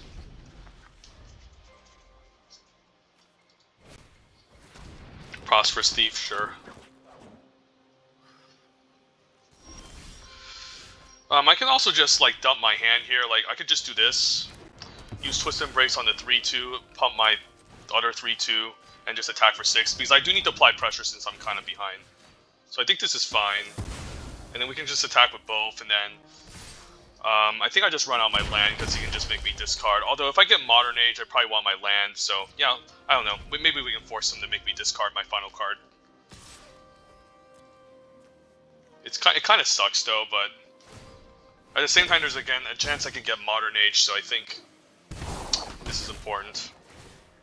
And if we're gonna beat down hard enough, we might as well just Ooh, so, oh, that's a good one. All right. I guess you can just draw a card. Just gonna, and this is gonna phase. So opponent does also just has a very good ninjas deck. And as I say that, we draw into our Modern Age, which I want. But I'm still just gonna attack here. I could just run out the Modern Age, honestly. Like I'll discard my card, but at least I'll have a 2/3 flyer. I think that's okay. So this way, the Virus Field doesn't do anything, and it was a land anyway, so that's fine. Didn't lose too much value discarding the land. Puzzle Maker, sure. I got Opponent can make some blockers now. Mnemonic Sphere. Alright, so his deck is strong. Definitely very strong. Ooh, Reckoner Raid is very good. Shadow Walker. God, do I seriously have to choose between discarding both of these? Man, that's so bad. I really want Shadow Walker. But at the same time, I also just want Reckoner Raid. I guess I could attack with both. He can block for the 1-4 and then double block the Shrine Store, so I won't be able to ninjutsu this. So I think Shadow Walker unfortunately has to go. And then do I attack here? I think I do. Oh no, he can just double block. But I guess it's a necessary evil, so let's just send face here. Yeah, he can just get rid of both of these. But at least I can get rid of both of these here. And then we can run our Reckoner Raid and... Because I can't cheat out the Dakuchi Shadow Walker since I don't have enough... Alright, we can see a scary ninja here as well. No ninja. But Kaito's gonna become a problem. Yeah, his deck is also just good. Darn it. I was hoping I was the only one that nuts Ninja's deck, but that's not always the case.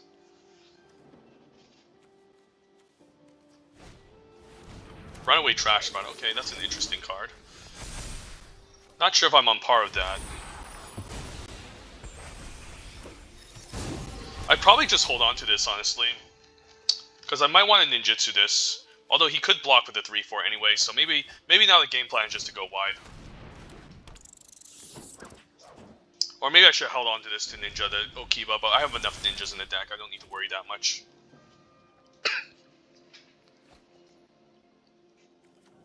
Gets rid of Virus Beetle, so that's good. But yeah, this game is tense.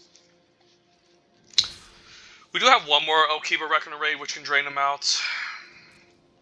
Hope he doesn't have his own ambusher to gain life, that would be kind of annoying too. Oh wait, he does have his own life linker. Okay, so we're still not out of the woodworks yet. We just need to... Maybe we can hope he decks himself and we just play defense for the time being.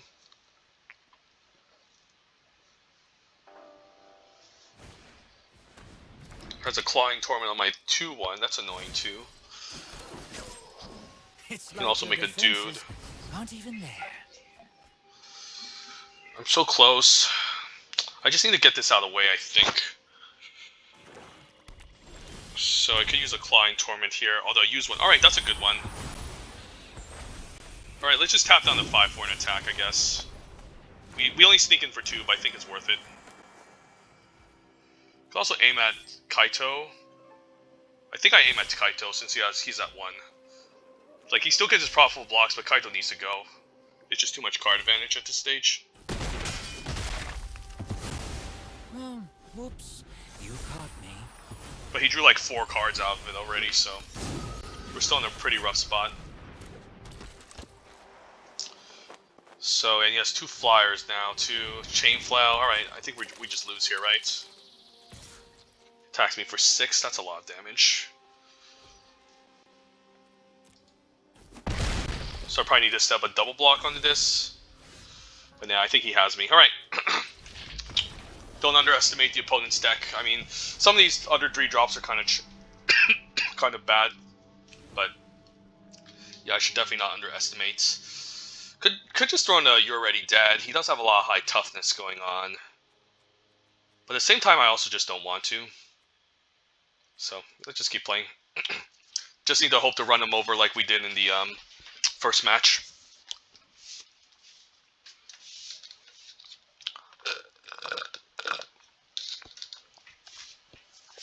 The Moon Circuit Hacker plus Virus Beetle definitely messed us up. We'll love like a Life with Tashiro to maybe answer him, but yeah, this is a nice final boss we get to face against. Definitely provided us the difficulty that we needed.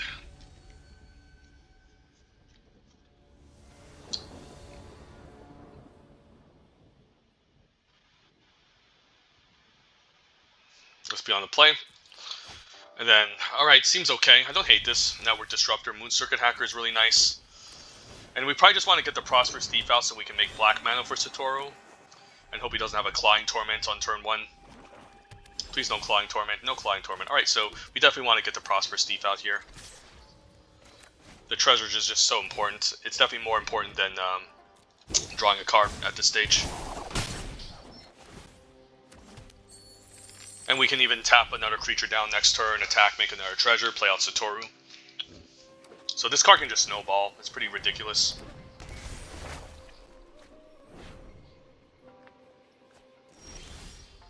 Modern Age is nice too. Yeah, let's just attack. Make a treasure, run out Satoru. And then, do I run out to Modern Age? I could, but then he can just make me discard. But Modern Age is really nice. Let's just run it out. Let's just get this out ASAP. It's just important to get these sagas going. And then hopefully next turn we can tap something down, make more treasures. If he plays Virus Wheel, we're probably going to discard Suit Up. Although Suit Up can get past the Modern Age quite nicely too. There's Virus Beetle, so... yeah, Suit Up probably goes. I still have a Ninja that can make a token, so... yeah, let's just move the combat and... yeah, attack. I think I Ninjutsu here just to draw 2. As much as I like making treasures, like the card advantage from this is really nice. I guess I can Ninjutsu twice, actually. Reckoner Ray is nice too. Ambusher is also nice, so Kiba Reckoner Ray is nice. Just grab a no Kiba. Do I just... yeah, I think I need the lands, so let's Ninjutsu this. I don't get to draw twice, but I still get to make a treasure. Do I run out the Network Disruptor? I also think I do that, just so I can hold off the, no, I don't think I do that, actually. I need to save this for the Modern Age. But he does have multiple Moon Circuit hackers, so... maybe I do. I don't mind getting the blocker out of the way, though, so then I can do the ninja thing, but I'm so afraid of Moon Circuit hacker. Let's just get this out there.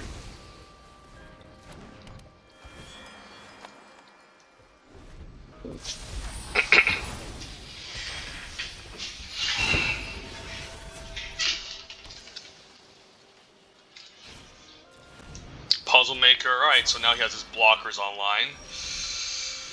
Kami of Terrible Secrets is really nice here. Yeah, if we attack a ball, he has good blocks everywhere.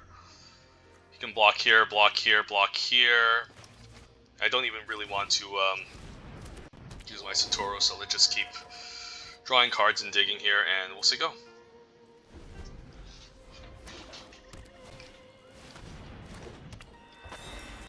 We have ways to get around this.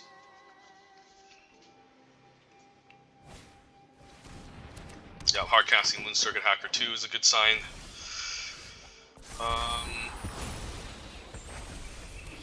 Yeah, just very good blockers. I'm not sure how I can break through this board stall. I'll just keep running out my stuff.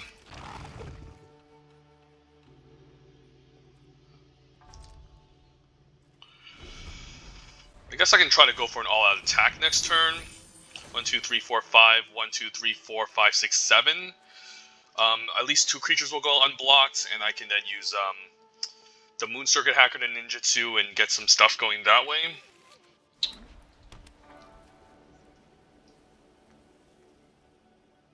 Because I need to find something here. Undersea Scrounger, also really good blocker. I mean, if I have the Menace creature, essentially one of these goes unblocked. So I think we just go for it here.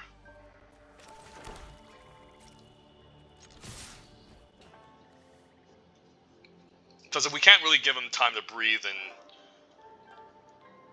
and do all of his stuff. We need to generate card advantage to get out of this situation. And we can just draw 2 cards, like Moon Circuit Hacker can... Interesting, yep. So we lose a Vertical Glider and the Network Disruptor, but then he can only block the 3/4. But we'd be taking a lot of damage here too. Yeah, he needs to block like that. Double block. We can take out Virus Beetle. So yeah, I'm not sure if this matters. I guess if I get Clawing Torment, this matters. And then yeah, just Ninjutsu the Network Disruptor makes sense.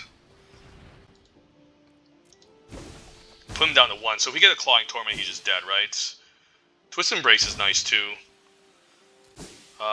Or second Network Disruptor. This is very interesting. Twist Embrace is just very nice. Let's just take Twist Embrace. I guess I can also ninjutsu again, but then I don't deal as much damage. So I guess we're fine just letting this happen.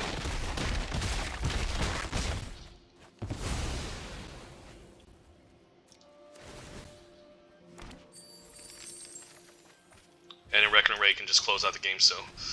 Yep. Alright, sweet. That was really nice.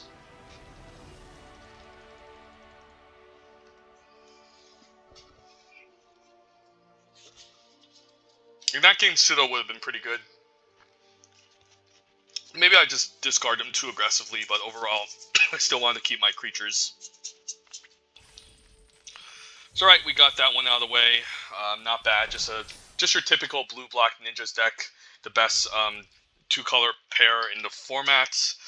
I mean, green-black is arguably close, since green and black are deepest colors in terms of common and playability, but in terms of win percentage, blue-black does outperform the rest of the other colors in the set. So, yeah, just blue-black ninjas. Pretty solid, straightforward. Lots of Moon Circuit hackers, network disruptors, suit-ups, modern ages, etc. Shrine Stewards. The triple Kami was fun. The Kuchi Shadow Walker, the 1-of was really nice. So Toru definitely won us a couple of games too, just as this insane card engine that which goes, if it goes uncontested in Ninja's deck, and just can just snowball. So yeah, the blue-black deck, not bad. Just a very, very solid, straightforward strategy. Play your early enablers, ninjutsu them, replay them for more value, and then yeah, just draw cards, and just outvalue them, and then eventually just kill them with enough damage. So, alright.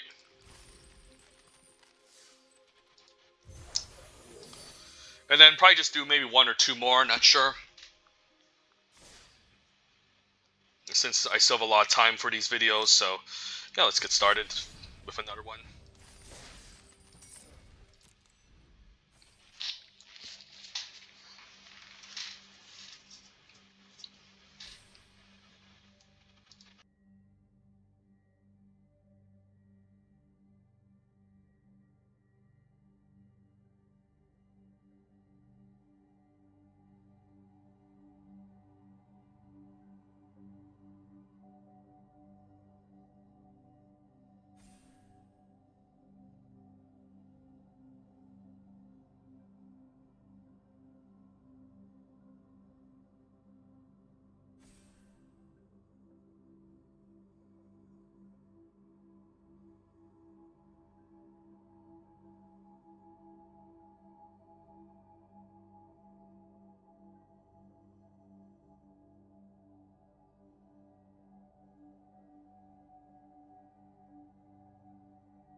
Alright, let's get started with our second draft.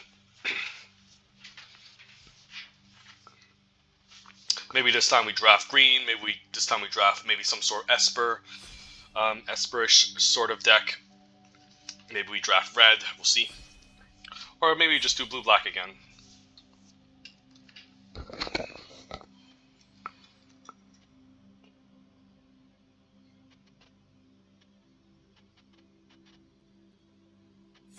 Alright then, pack one, pick one, traditional draft. This is best out of 3 Neon Dynasty, our second draft for this video. And we opened up Springleaf Avenger. Yeah, this is one of the green ninjas in this format, and it's actually, yeah, it's really good. So it's going to be my first pick here. What else is there in this pack? Not much. There's like a Voltage Surge at common. The rest of these other cards are just kind of okay-ish, like they are fine role players in other decks. Reliquary I like to pick up later if we end up 2 colors. This shouldn't be too difficult to enable in this format. Yeah, Springleaf Avenger is really powerful, and yeah, green is good, and yeah, you can even try to splash this in blue-black, funny enough, since it's single green and ninjutsu, but it's going to be a little bit awkward if you can't ninjutsu it and you want to hard cast it, so we'll first pick Springleaf Avenger. After first picking Springleaf Avenger, we can follow up with Gloomshrieker as the best card in this pack. No true standout commons, but Gloomshrieker is quite excellent. It's a card that you're happy to splash in any black deck, and it has good synergy with Springleaf Avenger since it has Menace, which is difficult to block, and if this ever goes unblocked, you can just ninjutsu it back into your hand with Springleaf Avenger for more value. Keep in mind, if this ends up dying, it does end up in exile, so they did nerf this card a bit, knowing how powerful it can be if you can just keep recurring it back in the graveyard. But it's still just a really strong card regardless, so we'll take Gloomshrieker, and then hopefully draft some sort of base green deck. Alright, the best card in this pack is Selfless Samurai. It does maybe put us into a different color here, so I might just be tempted to just take Fang of Shigeki. Fang of Shigeki plays very well Springleaf Avenger since it's Death Touch, and not a lot of large creatures like to block this. Yeah, I mean, if I was going for a more speculative pick, Selfless Samurai would be the pick, but I think this card is just good enough that you just take it. Because I'm not sure if I'm going to be in green-whites at all. If I knew I was in green-white, I'd be happy taking Selfless Samurai, but then we'll have to find a way to splash Gloomshrieker. So, really between these two, I think Fang of Shigeki is just good enough as it is. It's definitely weaker than Selfless and Samurai. Selfless Samurai is really powerful, since you can just, if you have a giant Samurai out and you can just attack alone and gain lifelink, that can swing games. Also, the sacrifice ability is nice to protect your creatures, but I'll just take Fang. There's ways to recur in green too, so you might not need an Indestructible clause. Best card in this pack is Kami's Flare. What cards do you have for us? Could just take Fade into Antiquity. Guidebot is also quite decent too, and it's at best in the green deck because it's a very slow card. Green has ways to put 1 counters on the creatures, and then this can get a discount. But it's just not a very good blocker, and if you're facing against an aggressive deck, you don't really want this type of card. Don't get me wrong, it would be my second pick out of this pack if it wasn't for Fade, but I think Fade is just very efficient. Plus, green doesn't necessarily need to draw cards, since you just have so much recursion with Season of Renewal, Gloomshrieker, maybe the Sky Reach Turtle. So I think I'll just take Fade. Alright, Azusa's Many Journey is a nice 2-drop. It's not better than any of the 2-drop green commons in this format. Like, it's slightly better than, I don't know, Bamboo Grove Archer, Jukai, Trainee. But it's still a fine card, you know. It can help you ramp in the early game. And then the 3 life is pretty relevant against aggressive decks. Seems like the best card for us here. Otherwise, we'd probably be looking at Network Terminal as a potential way to splash a 3rd color. Maybe help us ramp a bit. Bearer is also just a medium card. It's a card I don't really like, since green has a lot of expensive stuff to do with his mana. You don't necessarily want to spend a whole turn just putting a counter on the creature, unless you're seriously flooding, but that's a big unless. So you can always pick up one of these later. Azusa's a nice here, and good sign that green is open for my right-hand side. And we'll definitely take Master's Rebuke here as a fine fight spell. Over Grafted Growth, over Blossoming Sands. Potential ways to maybe splash another color, but gotta take the Master's Rebuke since it just plays very well. Fang of Shigeki, and removal is removal, so gotta take it. Removal is not amazing in this format, but you still take removal spells regardless. Like, it's just important to have a bit of interaction, especially against bombs that can get out of hand. Like, obviously, like, everything's almost a 2-for-1 in this format, so even if you have to go down the card and kill a creature, it's quite necessary. We're just going to take Preserver here too. Greater Tanuki's fine. You can channel this, ramp with this, and then or play this in the late game. But it's not amazing. I think I like the Preserver. It's just a really good 4-drop. It's a really chonky creature. If we have a nice curve, it can really swing games. So I'll take the Preserver over Tanuki. And then now I guess we just take Grafted Growth. Could also take Network Terminal here. If we do end up base black-green, there's a chance we can end up finding some of those, those Kami of Terrible Secrets in black. And then Kami wants us to have a decent amount of artifacts in order to enable them. So I'm actually liking this Network Terminal. Both of these are kind of close. The Graphic Growth is better if you have more like double color cards that you're looking to splash. Play plus maybe +1/+1 counter synergy, but just in case, I'll take Network Terminal. It's also colorless, so people will snatch this up, whereas Graphic Growth can usually wheel. And we'll take a dual land here. I don't really care about Bearer that much. Even as a 1-of, I find this card to be not that impressive. The Jungle Hall helps us splash for Gloom Shrieker, and then other black cards we can pick up late in the future, so this is quite good. And hopefully I know how to play Favorite of Jukai. I mean, it's not a bad channel ability. Like, you can use this as a way to get a nice 1-for-1 sometimes as a removal spell. But green is not trying to be aggressive in this format, so pump spells get worse. And then if you ever try to enchant your creature and get balanced and remove like we did to one of our opponents in the previous draft, then the entire game plan almost just falls apart. So, I don't know. Yeah, none of these matter. Like, Gift of Wrath is actually the only playable card I'm seeing out of those packs. So, yeah, we're just going to be base green for the most part. Can end up 4 colors if we want to, depending on how much fixing we have and what type of bombs we can end up seeing. So, green is just a very solid color in this format. Green doesn't really have any standout commons. I think the only standout commons would be like Season of Renewal, Jukai Preserver, and Master's Rebuke. But overall, they're all just very close in terms of power level, and they're all just very contextual depending on what type of card your deck needs. You can never go wrong just drafting a bunch of green commons, but your deck is not going to go over the top. It's not going to do busted things. It's not going to beat the other stronger decks. It's going to win against other decks that aren't as optimal. But it's just a very safe color. That's all I have to say. It has a lot of tools, every tool it needs in order to play the game. All right, well, Teachings versus Behold the Unspeakable is kind of insane.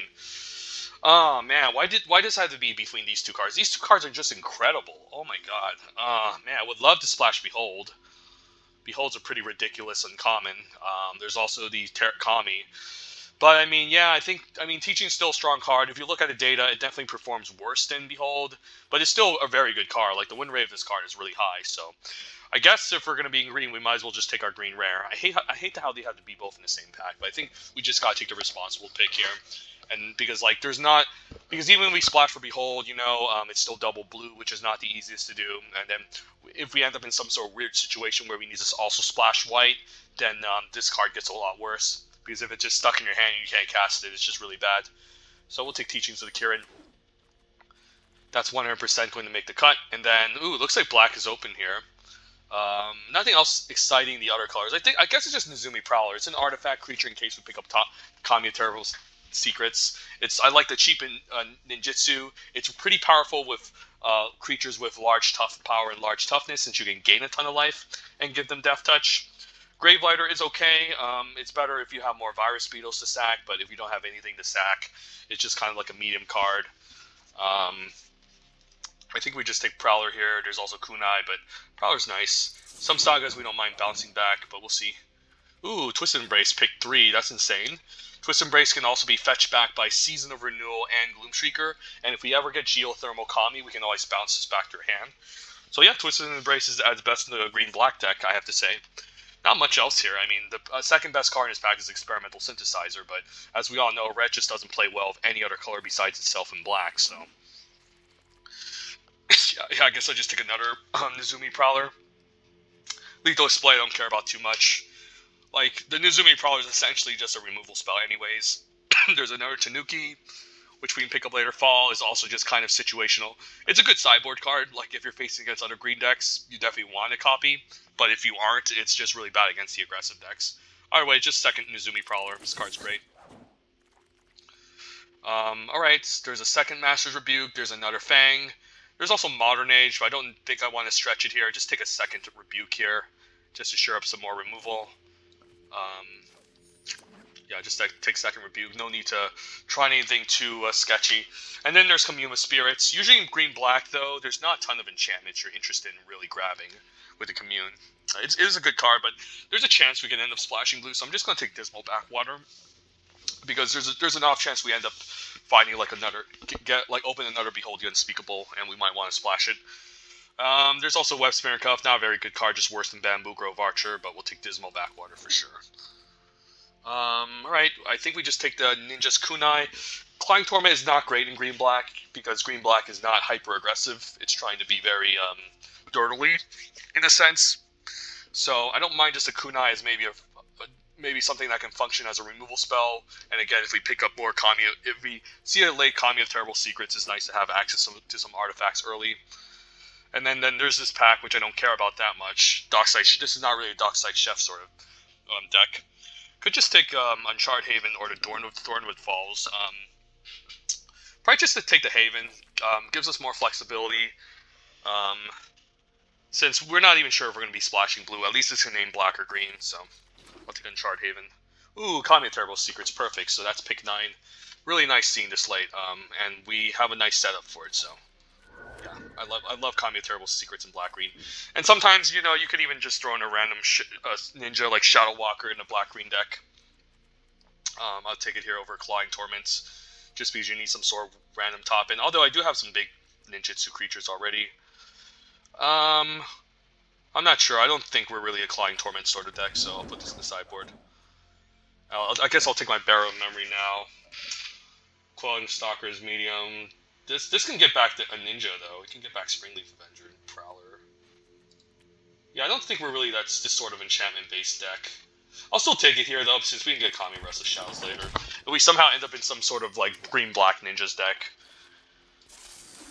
But, wow, even late Clawing Torment. I think I just take Commune, right? We just want Commune in this deck. We're not really Clawing Tormenting. One copy of Commune is nice. Ooh, Long Reach is great. There's also Circumbender, but now since we know we're in black-green and we're trying to grind the opponent, I think we take the Long Reach of Knights. Although, the Circumbender is just so good with the Kami of Terrible Secrets. Man, I guess it's really good with ninjas as well, and it's just cheap to cast. Yeah, I think Pack 1 Pick 1 Circumbender is correct over Long Reach. This is also a decent ninjutsu, but this is just cheaper. Let's take Circumbender. Let's have some fun. There's nothing else. Oh, wow, Shigeki. Alright, so Shigeki can help us grind. It's a bomb for sure, since it can again help you grind, which is what you're trying to do in the green deck. Essentially, the number one rule when you're trying to draft green in this format is not how I can survive against aggressive decks, because there's enough tools to survive at common, but it's how do I outgrind and outlast the other green deck, and Shigeki solves that issue. So we'll take it here. Hero Oath would be my potential option to splash, and I would definitely take it over Tamu's Safekeeping. This is one of the top 10 commons in the set as well. But we're going to take Shigeki here. And then, alright, we could take Takanuma. The best card in this pack is Spirited Companion. Man, but we're selling black-green at this point. I don't think we need a third Master Rebuke. Takanuma is pretty nice, since it plays really well with Teachings, plays very well with Shigeki, Gloomshrieker, so it's nice to have some Stealth Mill in this deck. And then, wow, we'll take Imperial Oath here. Yeah, I don't hate splashing Imperial Oath. It's definitely the best card in this pack. There's also Tales of Master Shishiro here. There's a Geothermal Kami for a Gloomshrieker.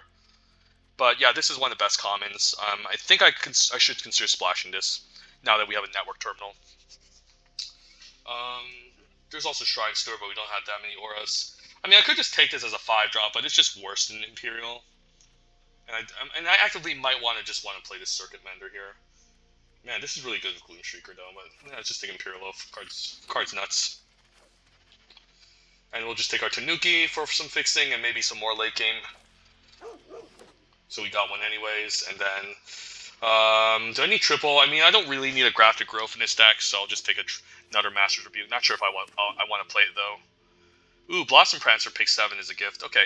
I mean, I wouldn't hate a Season Renewal, since this deck could use a Season Renewal loop with Shigeki, but I still think you gotta take Blossom Prancer. This is, again, one of the best uncommons in the set. It's a Mythic uncommon. It's probably the best one, actually. It's between this and Kappa Tech Record are both close. but yeah, not going to pass it up here. And then I don't hate an extra 5-drop with a Harmonious Emergence, so even Shrine Sir can get better now. And then I don't think I need a dual land. We're not splashing blue, we're splashing white. Take a Commune. Not sure if I would need to play the second one though, since we're not really that focused on enchantments. We do have 10 enchantments, but with one Commune it should be okay. Yeah, this deck is looking sweet. Yeah, green, black, splashing white. We can just throw in one planes. Tanuki can search for it. Network Terminal can help splash for it. And then having the extra artifacts also helps out the Network Terminal in case we end up flooding. So that's pretty good. I could also just ditch this Bear of Memory. Ooh, safekeeping. Alright. Safekeeping's nice. I'm afraid we might not have enough creatures, though. Only 12 creatures. Yeah, we might be light on creatures, so I might just have to play this Bear of Memory just for the hell of it.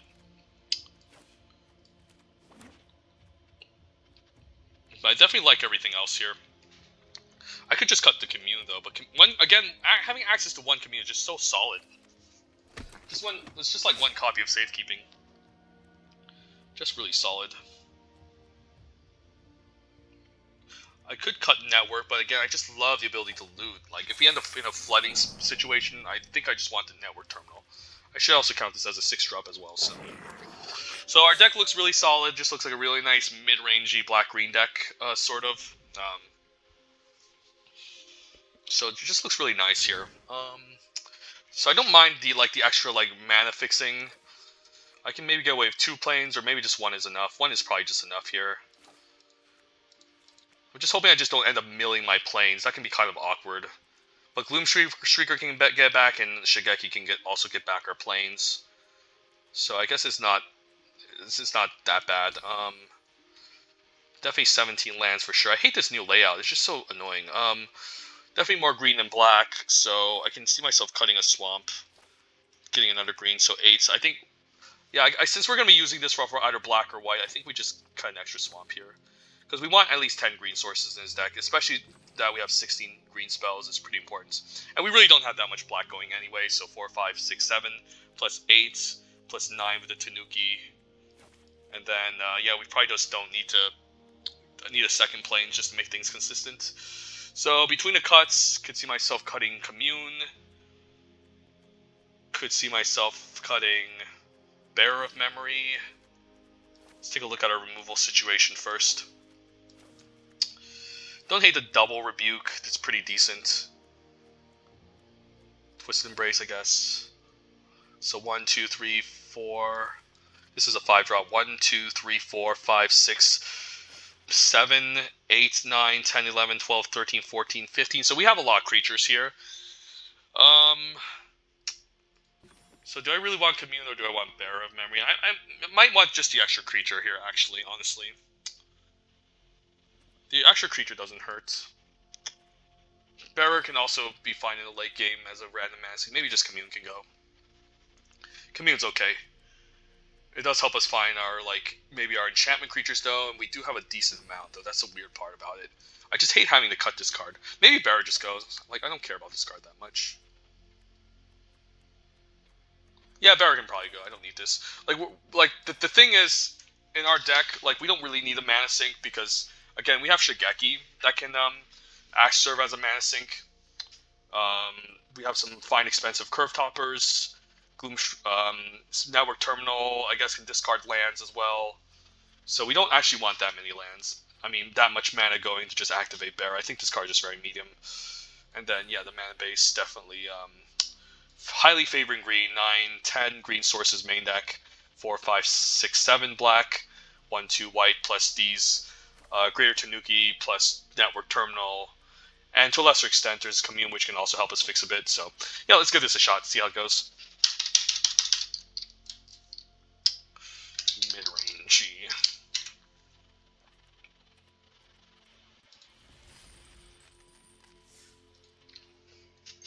I'm not sure midrange has an E at the end, like EY. I don't think so. I think it's MIDRANGY. Let me check.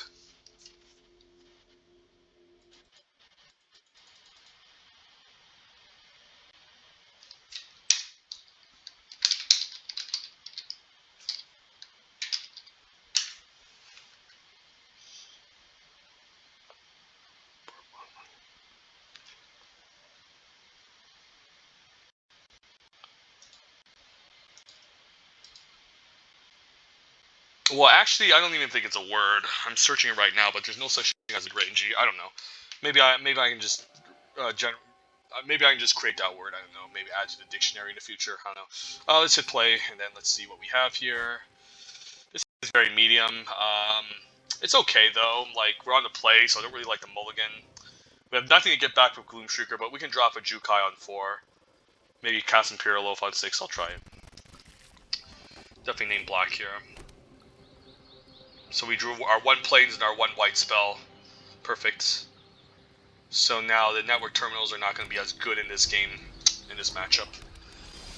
Teachings like Kieran's a very nice gift though. Now that has great synergy of Gloomshrieker, so now we can get something back from the graveyard. So Blossom Prancer. Ooh, there's also a Twist Embrace, but we probably just want to get the Blossom Prancer here. I'm not sure if we even need that much mover. Wow, it gets rid of my 1/1. A lot of the respect going on here. Yeah, let's just get Blossom Prancer here because like we can't cast the Twist Embrace unless we get double black. We'll eventually get double black anyways, but Blossom Prancer is just too good. Wow, just concedes. Holy crap. Our deck is really just that strong.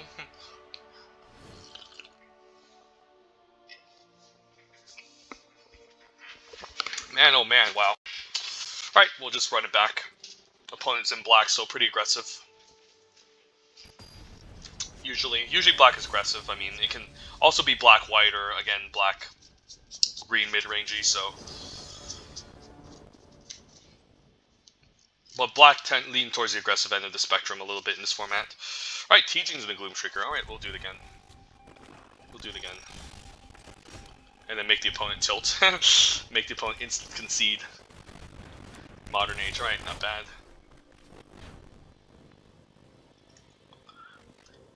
If we're facing against someone from a pod, he might have taken the Behold the Unspeakable as well, but... Alright, so the only permanent I can get back next turn is a land. Do I care about getting back a land? I think I might as well because, you know, I need to curve out here.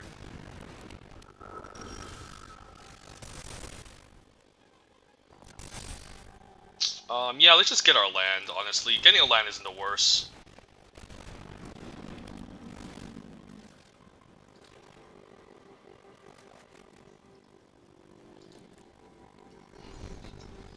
And then probably just run out the Preserver. Eventually maybe get an Artifact to trigger the Kami.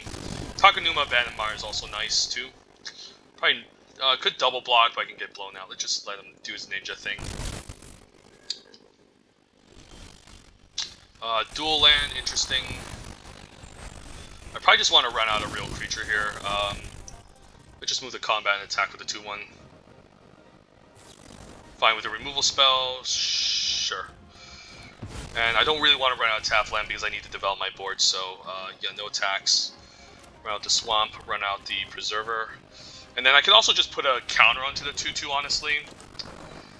Or just a... I guess I can put on the Kieran, since then the Kieran can then eventually attack as well. Yeah, so if I exile non-creature, gains a counter. Alright, let's do this. So then I can make this into a 3/3 as well eventually, and then I can attack into these two. Behold is really good. Alright, so he's the one that took the Behold the Unspeakable. Makes sense. So if I attack this turn, he can just double block and kill one of my guys. I could also hold on to his Takanuma. Like then I don't do anything. If I run around this Takanuma and run out the Harmonious Emergence, I can hit for 5, and that's a huge deal. So I think I go for it here. We do have Shigeki to recur things, so yeah, let's just do this, and then we can at least attack for 4, and then also run out the Fang of Shigeki. So we get a really nice turn here. Yeah. We just need to pressure him when he has to Behold out because that's a scary card.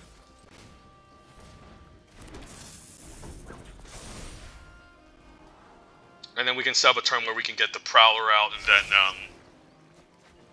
and then like enable the Kami as well. So long reach. All right. Yeah, I guess we just discard a land, right? Yeah, we don't really need lands at this stage. And then I can still attack with all 3 of these, or even 4. Yeah, let's just move the combat. And then we want to exile a non-creature card, right? So we want to exile the Clawing Torments as a permanent and then put a counter onto the Kirin, so then he doesn't get a free block on it. So he needs to double block the Kirin. And then do I take out Vector Glider or the Unforgiving one? The Unforgiving one's pretty annoying. But they're both pretty annoying. But if he's going to be playing defense, I just want to get rid of the Flyer.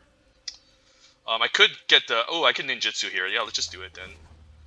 Let's ninjutsu the 2-for-1 him, actually.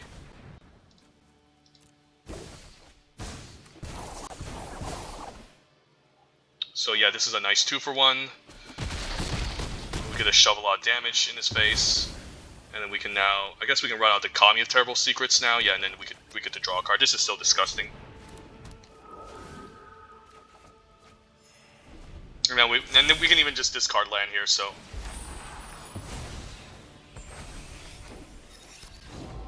Wow, the opponent just concedes. He's like, oh, your deck is just really stupid.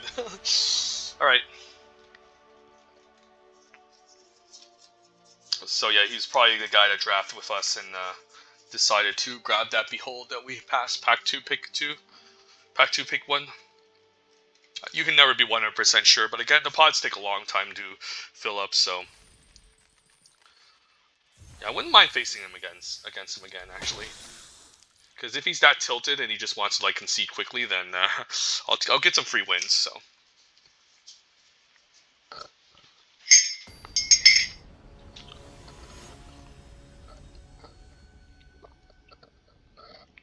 All right, we're facing against Bruce Wayne, Batman. I don't think any jabronis can beat Batman. Alright, what do we have here? Azusa's isn't bad, and then we can even use Tanuki to help channel. And then we can get back with Gloomshrieker. I actually don't hate this. It would be always nice to have Teachings on 2 along with Gloomshrieker, but you can't always have everything, so... if we don't get our black mana, the most responsible thing to do is to channel to get our green mana, unfortunately. But I guess I can always just get the black mana and then use Gloomshrieker to get back Tanuki to channel to get the white mana.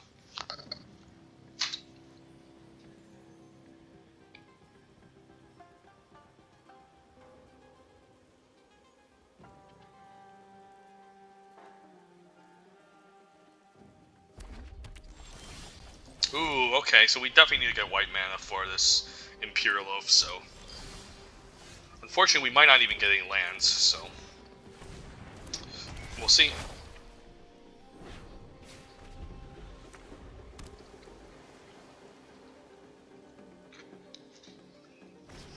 Wouldn't mind any untapped land off the top. There we go. I actually don't mind disconnecting either, it's not a big deal. Like, I don't really care about, like, a 2-4 hitting me and playing a 2 CMC artifacts. Acquisitions Octopus, however, I gotta get rid of next turn. So, yeah, the opponent's just playing red-blue artifacts, which is not a great archetype, to be honest. It's funny, because blue has the second highest density of artifacts, but, like the best blue commons aren't really artifacts. They're just more like, they're other things. So now what? I guess we want to kill this with a Master's Rebuke. I guess I could also wait until he reconfigures first. So now what? I guess I can just run out Gloomshrieker, get back to Tanuki, keep up the Master's Rebuke to be mana efficient. I can also Fang. I do want to save this for like something else. So I think we just do this. Get back to Tanuki, hold up the Master's Rebuke here, and then once he reconfigures, we can kill the Acquisitions Octopus to waste his whole entire turn. Assuming none of our stuff gets Kami flared. I could also wait. I mean, I can also just double block this if he reconfigures. It's not that big of a deal. Right, I guess if that's going to resolve, I might as well take out this Octopus before it draws him a million cards. And I can even ninjutsu this Gloomshrieker next turn too, so that's kind of cool.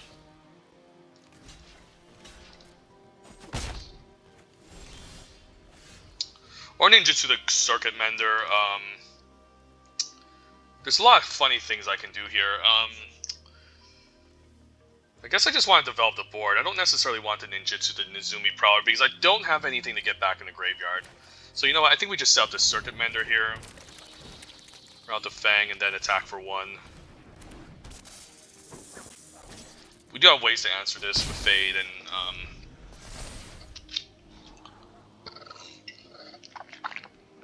I just want to get more board presence and tempo, essentially.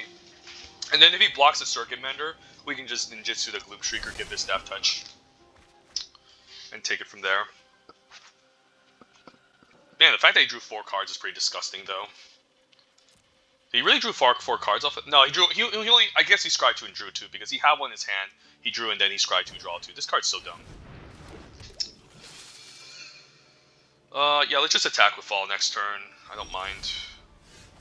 And we have double Nezumi Prowler, so we can do some silly things.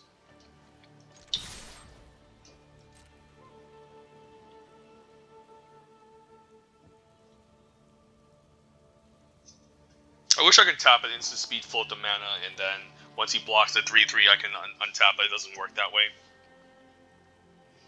Either way, he's completely screwed here if I have a ninja. He can't block this because that has Menace.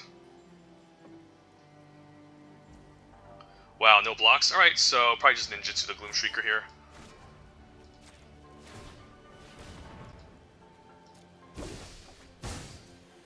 And then we can give Death Touch to the Circuit Mender. And then smash for a ton, this trades, we run out Gloom Shrieker, get back to Circuit Mender. It's so disgusting. And we also drew a card off of it too, so even if he casts Behold, we were up a card, so... And we can use Rebuke on the Behold later, so now we can just use this, get back to Circuit Mender. So yeah, there's a lot of silly things you can do in this set with Ninjutsu and the Gloom Shrieker.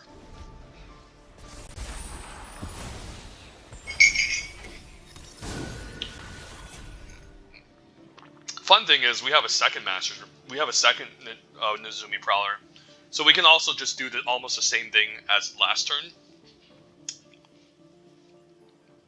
If he passes a turn, though, okay, I'm not blocking this. Yeah, if he passes a turn, though, I think I'm going to do the same thing, though.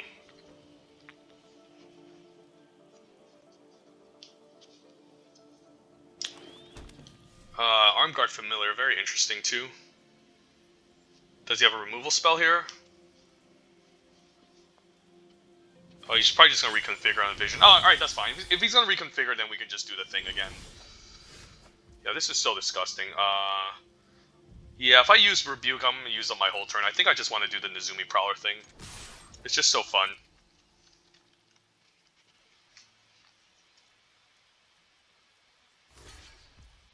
And then now we can do the thing. The thingamajig, and we should tap for white mana for sure.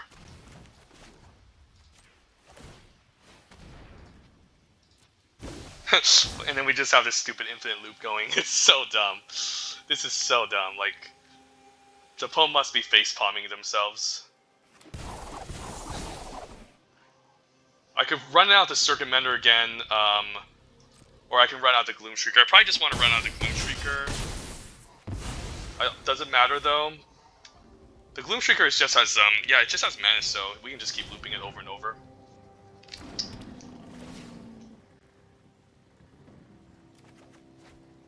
And then wow, we're ready. Like we still have like a whole full grip of cards. Way more like board advantage than the opponents. So stupid. Here's a Puzzle Maker, so that might be the nail in the coffin. We'll see. Although we could just Rebuke and do the same thing again. Like all we need to do is just Rebuke this 1/4. Yeah, he just realizes he's just too far behind. So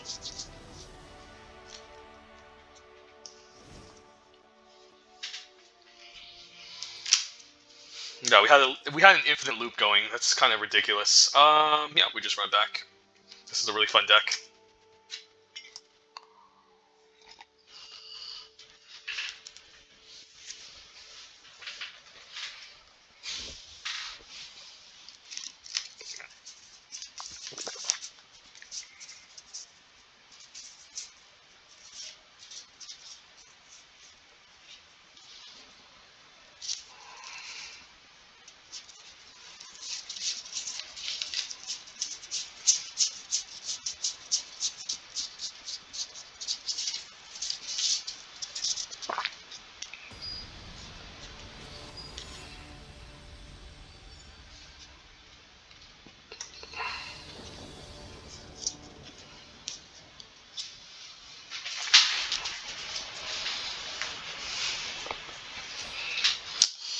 I guess I don't hate it. Once we get land 3 and then a Black Manta Ninjutsu, the Circuit Mender potentially refine. So I'll try it. Just need 1 land, I think, just to hit land 3.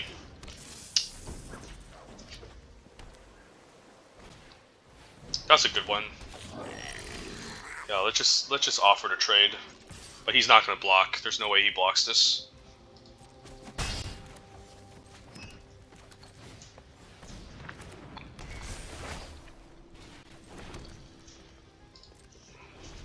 This might give away to have safekeeping since there's a pause.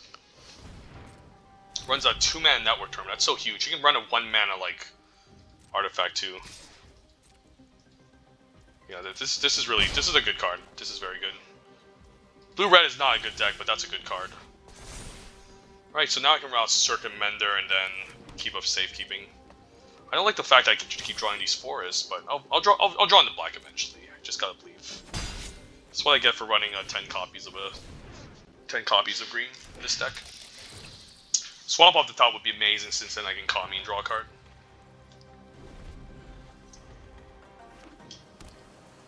Probably see a Koi here. Wouldn't be surprised to see a Koi. Acquisition Octopus, okay. So we might have to stay back on defense, but we do have this 3/3 that can hold this back. Oh, he's just gonna reconfigure and draw a card. Alright.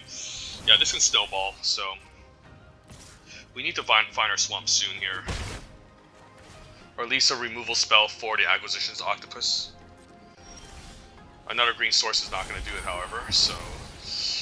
Right, I guess we just need to keep beating down. I'm just going to hold on to the land. I don't know, maybe I just run it out. There's no reason for me to hold on for lands in this game. Maybe if I get a network terminal, but that's for later. So... Now we just need to hopefully race against him quickly, because he's just going to generate too much value off of this. Although he is playing double network terminal, which is kind of like a dead card, so it's not too different from a land, I don't think, in the blue-red deck, unless you're doing some other multicolor shenanigans stuff. A good blocker as well.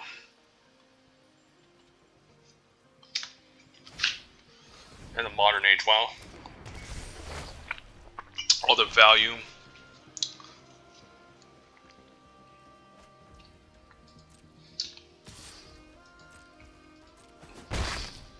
Alright, I need my lands. I need another color. Or at least Blossom Prancer. Tanuki. Alright, I guess we challenge Tanuki end of turn. I think I just attack with these two and then keep the one with Death Toucher back. Oh, I guess I can channel Tanuki here, and then if he decides to block my 3/3, I can untap the land. Yeah, I think we do that. Yeah, let's get our black source sorted. We'll see if it blocks the 3/3 though. Please block the 3/3. He doesn't block the 3/3. Okay, he doesn't fall for it. Alright. The opponent knows I'm missing my color. But at least we could draw a card next turn, or just ninjutsu the Circuit Mender and do some silly things.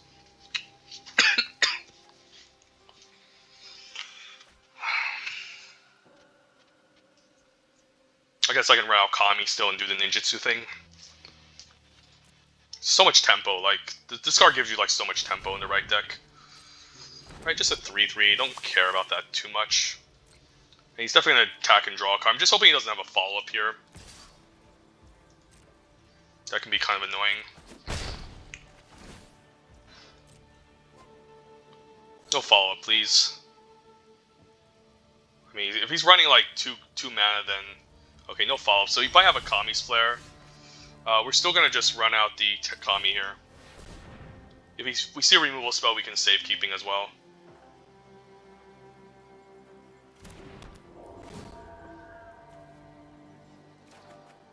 Preserver is nice.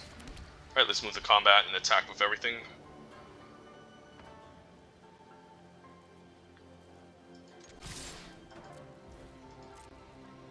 I guess I can also just channel the Preserver again, like... If he just goes for this block, alright, he's going for the lightness block, we can use the ninjutsu thing. If he doesn't, we just channel the Preserver. But if he does this, then we can do the ninjutsu thing.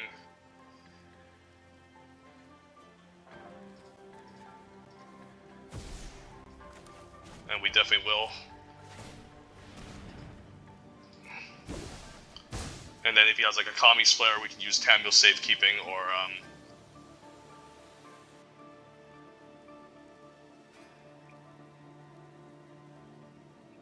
or even Channel the Preserver to put an extra counter onto it. So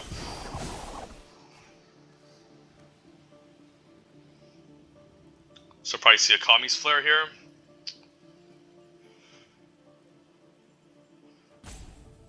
Let's see what he does. I could also just Channel the Preserver now to make this into a 4/4 to take out the 2/4. Yeah, he's probably going to use the Kami's Flare. I guess a Voltage Surge to sack his Enthusiastic Mechanaut maybe. Or his Terminal. He could sack his own Terminal as well. The opponent's really deciding what he wants to do. March a Swirling Miss. Okay, I guess we just want a Safekeeping here.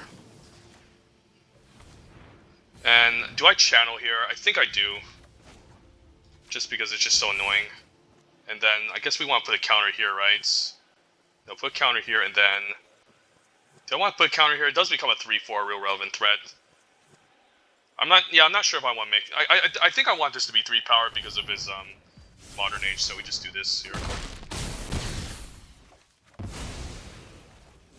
Yeah, I guess I don't draw a card, but still. He's just so behind on board now. Like, he has a lot of value, but I have this really nice, powerful board presence. And I can just keep attacking and beating down. He needs to play control. And like a 1/3 isn't going to do anything here. No, he's just in a really low life total spot that he can't really afford to not have any more blockers. So luckily the red-blue cards are also just really small creatures, so we can just attack past them most of the time. I maybe should let this go, not sure. 3/4 is really... Wow, do you really play triple network tournament? That's way too much. I disagree with that. Let's just move the combat first and see what the silly opponent does here. Go also ran out Fang first to untap my land if my 4/4 gets blocked.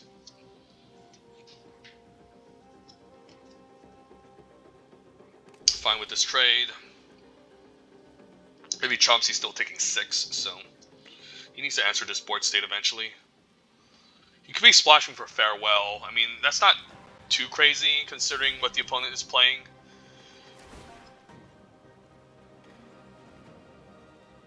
But let's see what he has. Oh, he's suited up. That's fair enough. Fair enough. I'll take that. Now we'll just play our Mythic Common. And then we can even grab a Commune to help find something next turn, so... Now let's just run out Fang of Shigeki. And then we can just go wide and kill him if he's not careful. But you should never play triple network terminal. Just so bad. 1,000 Face Shadow, okay. So he can eat up a 2/2, but that's fine. He's still forced to chump and play defense. Let's Commune here.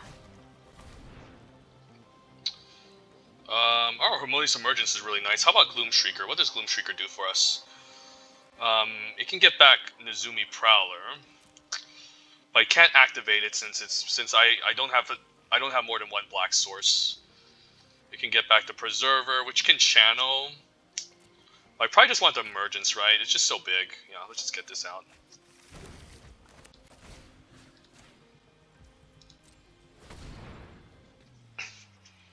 Could see a crab here too. Wow, Protocol. Alright, so if I attack with all, what happens? He eats this.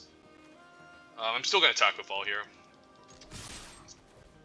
Yeah, he eats a 2/2 for free, but he needs to chump some of these, and then, yeah, I think he's just dead anyways, right? Yeah. I guess I didn't really need to search because the math shows that I was going to get lethal, but in case he had an instant to blow me out, it was correct to search, I think, so.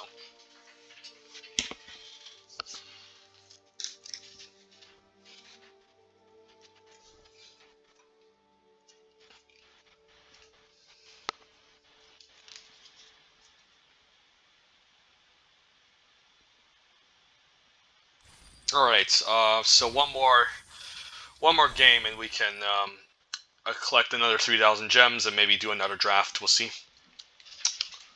But we're definitely on a roll here.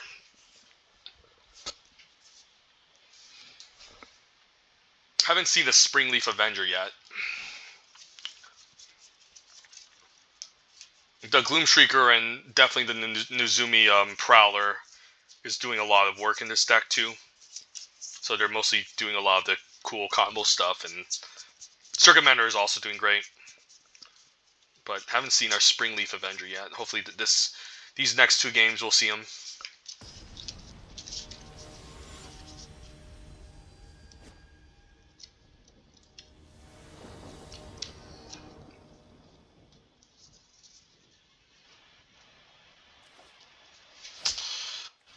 We can commune for our Black Source. It doesn't seem great though.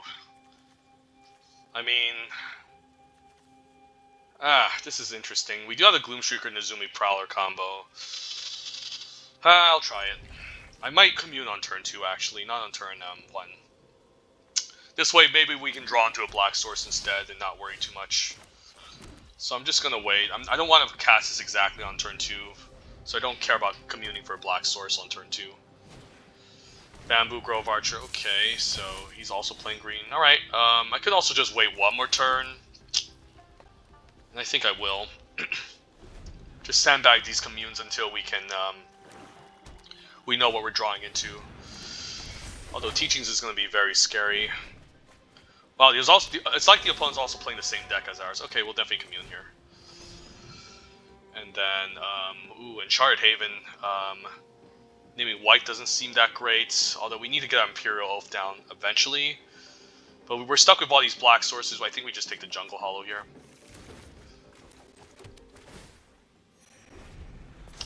So now he gets to make a 2/2. Prowler probably needs to come down to snipe the Teachings once it generates. So opponent's also running some sort of Abzan deck, just like ours. Alright, I guess we just run out the Prowler. I guess we don't have to run out the Prowler. The Fang is actually fine, I guess. And then we'll see if we want to fight anything end of turn or something. I hate the fact that this could potentially trade for the 1/1 as well. But I think we gotta take out this 1/1 for sure. Otherwise it's just gonna mess with our graveyard and that's gonna be a problem. Maybe I don't even Rebuke because he's holding up mana, which makes me very suspicious, so I'm just gonna pass the turn actually. And we can just channel end of turn, honestly. Or just run out the Prowler. Or maybe we just block the 1/1 anyways. We probably just want to channel for white mana here. So if he tries to fight our Shigeki, we can fight back. It's just bad using Rebuke into open mana here. And then if he attacks with both, I'm fine. He'll exile my Commune, but I don't care.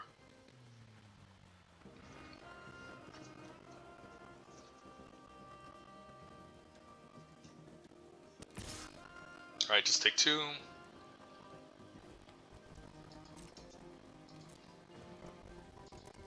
And if he taps out, we're probably going to cycle Tanuki just to be mana efficient. But yeah, we'll just channel it now.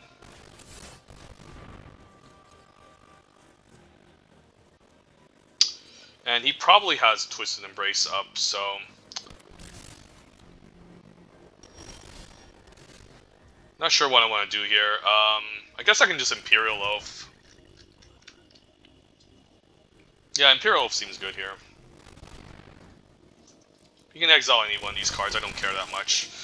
Probably don't need Network Terminal, Land, or Land. This does prevent Flood, but I have so many playables, I don't think I need to have a Network Terminal just to prevent Flood. We got a really good scry off of that too, so we'll see go. But it could also be just stuck on 4 lands and doing absolutely nothing. So we can just set up our board presence.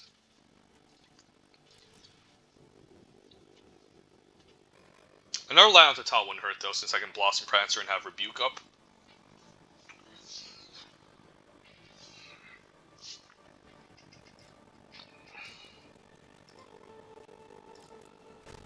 Yeah, this deck is just so similar to ours. Okay, if he gives us Death Touch, we can just put a 2/2 in front of it. I don't care. Let's see what he's gonna do here. Yeah, he just wants to enhance his 1/1, right? I could also just put the Fang in front of it, honestly. But this does imply he has a trick. Otherwise, it's a little bit awkward with this maneuver here. attacking our 2/2s knowing that there's something is up, so maybe Fang just blocks. Oh, he does it on the 4/4. Very interesting. Okay, I guess this makes sense then. Let's see if he uses a safekeeping here. Nope.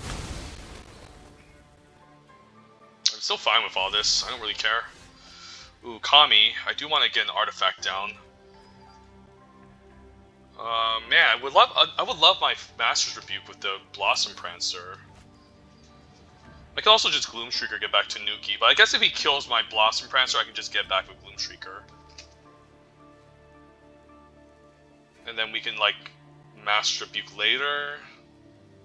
I don't know, let's just run out the Blossom Prancer. If he kills it, he kills it. You could have a Rebuke end of turn, it's totally fine. Yeah, that's a really nice gift. Get a nice Jukai Preserver, bomb a couple lands too on the bottom. Unfortunately, we had to get rid of Fate to Antiquity, but that's fine. So usually the Green Mirror match is again who can grind more than the other one. If he had Master's Rebuke, he would have done it end of turn as well, so I think we're fine. And then I guess now I can just run out Preserver, put a counter on the Blossom Prancer, and start beating down. So then he would have to double block as opposed to just trading for the 4/4. So I think this is good. I would love to ninjutsu this though. It could be kind of fun, but I think this is fine. We'll think about the whole ninjutsu thing later. Yeah, opponent's really missing land drops here. Holy crap. Oh, I guess he has a season here. Fair enough.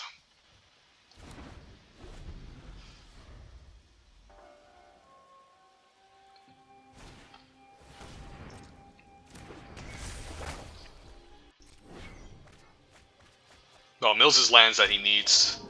It's kind of hilarious. He's running double Bamboo Grove Archer as well, so very defensive. Definitely a very defensive deck. Run out Nezumi Prowler. Okay, so now we can like Master Rebuke and shit to blow him out if he decides to go for a double block. I think this is a fine trade as well. Even if he gains the life, I just want to get rid of this for later.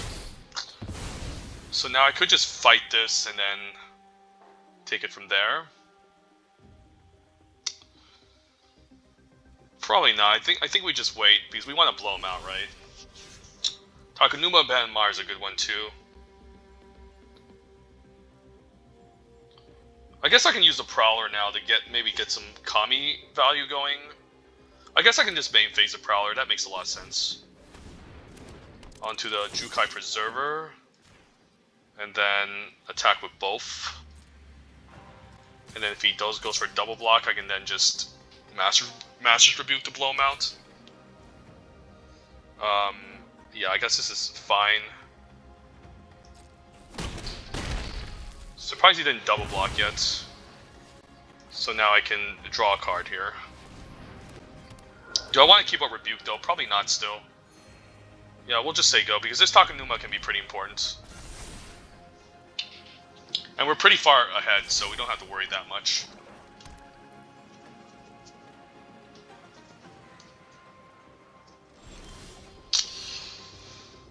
So now what? I could try to Twisted Embrace and then have Master's Rebuke up. I think I go for it then. And it's probably fine using Twisted Embrace on the Prowler, so we can attack past the 1/1. So we'll see what he does here. If he tries to get this safekeeping, we can then Master's Rebuke to blow him out. Yeah, so he had it, so now we can use Master's Rebuke here. And hopefully this resolves. He could have a lethal exploit here too. This is just to shut me down. That can be kind of dumb too. Yeah, I have the feeling he has safekeeping all along. Please don't have lethal exploit. I guess if he does, we might as well just attack, right? Okay. It just comes back as a 3/3. I'm fine with that. It comes in tap too, so now we can get in a pretty good attack. I'll just swing these. It's a lot of damage. And then yeah, hold on to the land. I could also just play this out, honestly. Yeah, I know. I guess it's getting close. Let's just round of teachings. Let's hope he doesn't have a farewell or anything that he's splashing for. We just want to go wide at this point. And just kill him. We don't want to waste time. And then we can just put a counter here and attack with all. This way we'll have like, I guess we want to put a counter on the Fang. That makes more sense, right? So then he can just put a 1-1 in front of it. Yeah, he's just dead here. Unless he plays land into Farewell. Okay, he does this. Brings back the Prowler, probably, to gain some life. But it's only 1 life.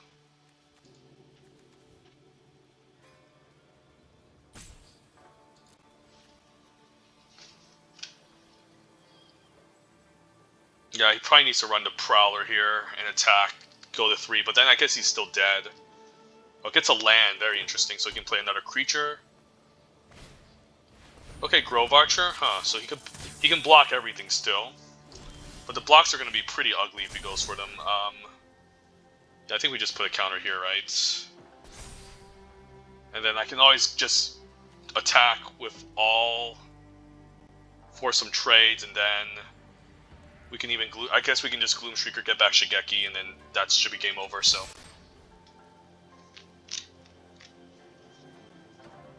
Yeah, just very defensive deck, very defensive. Lots of recursion. Double Nozumi Prowler is powerful too, so I need to be careful when it comes to blocking him. Return to action also kind of like is pseudo safekeeping as well, so removal is also just going to be quite interesting in this against him too. So.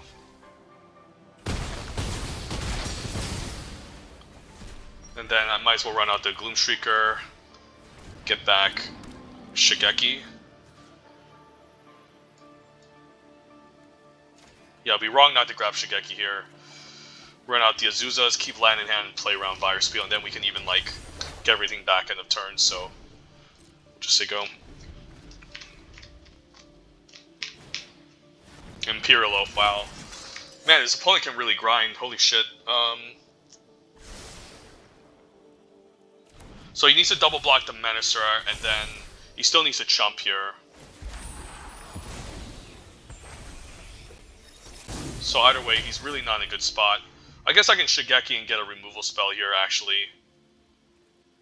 So let's see how much I can Shigeki for. 4, 5, 6, 7, 8, 9, 10. I guess I might as well just Shigeki. But if I get the removal spell, I kill his 3/3, attack with all. Yeah, he's just dead, right? Because yeah, let's just X equals 1 then.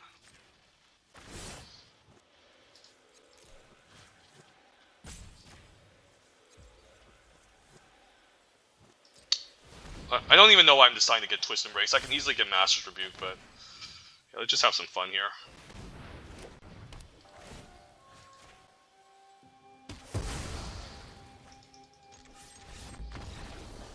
Yep.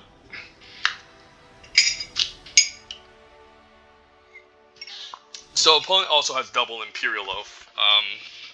Yeah, his deck is really similar to ours. This black-green graveyard grind deck. Do I want a second Rebuke here, though? Probably not. I can get them back with Shigeki. Yeah, it's probably not necessary, I don't think. Yeah, I'll just run it back. Just gotta play smart in this matchup. As long as we get Shigeki and we're able to, like, just draw a bunch of cards with her, then we're good. We don't have Season, though, in this deck, so we gotta keep that in mind.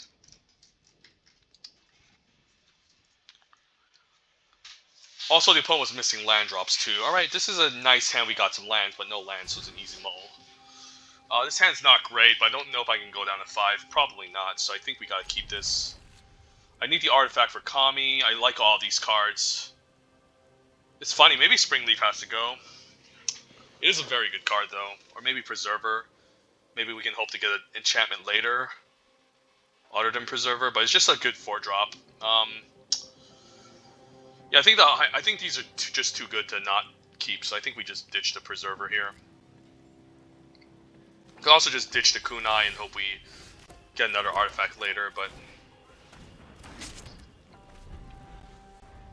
yeah, this is going to be really awkward if we don't get our green mana eventually. Prowler, alright, so he's just going to start beating down. Shit. Well, we got our white mana. So we not only do we need a green spell, but we need green mana. So maybe I should have bought him something else here. But let's see if we get punished here. I probably just need to hard cast this though. This is probably what I need to do to survive against this opponent. Yeah, I probably need to do this next turn.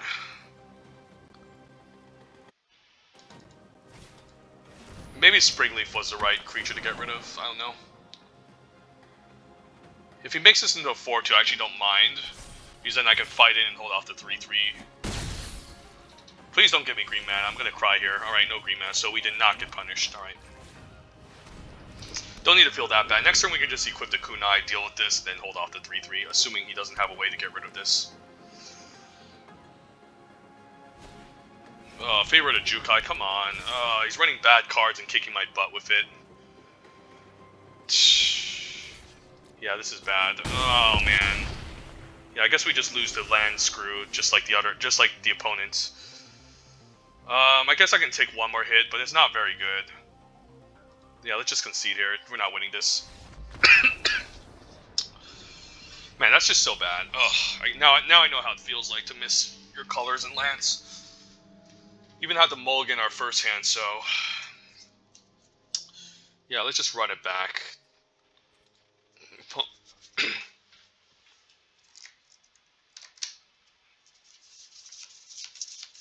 Really bad luck in that match, really. It's not because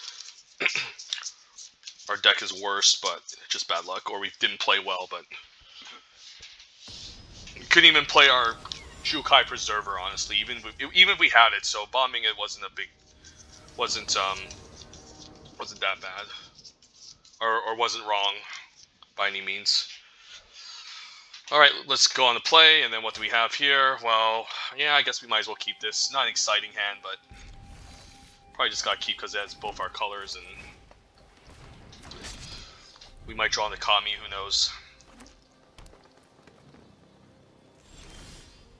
Ooh, there it is. Alright, haha. Well, we just need to get an enchantment down, get out Kami, get down the Jukai Preserver, run out Kami, draw a card. It's really that simple, right? Could see Teachings. Alright, Teachings is good. Card's really good. Oh, man. Mills is White Sword, so that's not bad. Didn't see a ton of fixing, but he does have an Enchard Haven, so I guess it's not that big of a deal. He also has a Virus Beetle. Didn't see this in the first match. He's also hitting his land drops, so... Main phase is Prowler. Interesting. I don't know if I agree with that. If he tries to attack, though, with the Prowler next turn, I'm gonna be quite suspicious.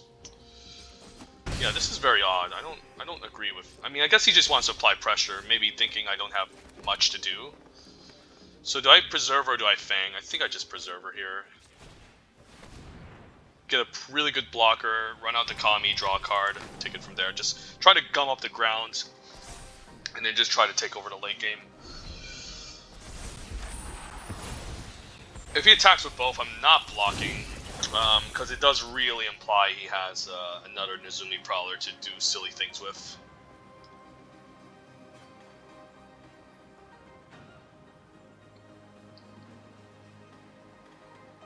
And then by running this out, we can just then draw a card. Yeah, if he attacks, this is really suspicious, so I probably don't want to block.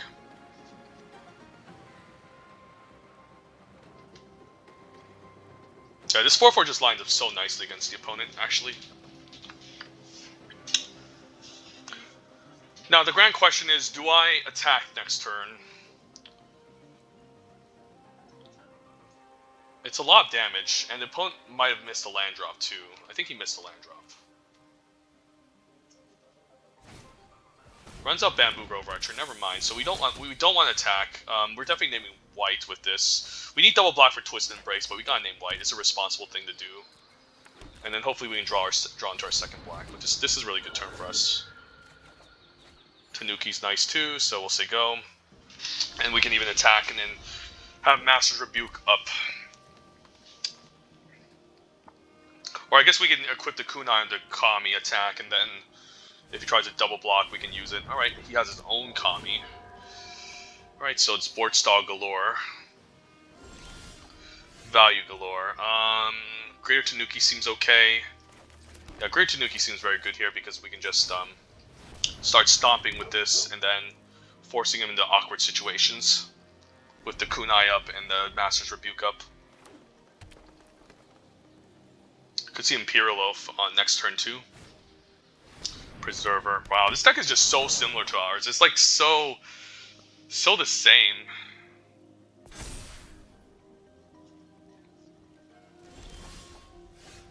We have Twisted Embrace now, I guess.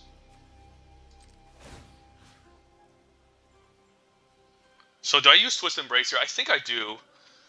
And I still have enough mana to use whatchamacallit, Master's Rebuke to play around as safekeeping.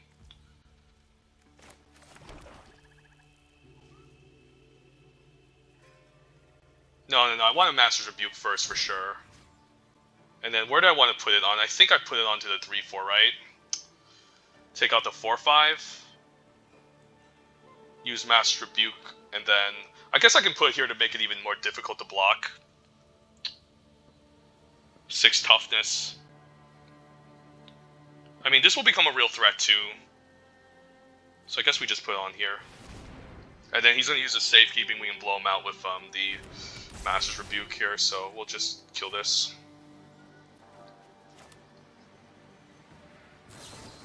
Yeah. Saw this coming a mile away. You can't fool me, opponent. And then I think I just crash in with everyone here.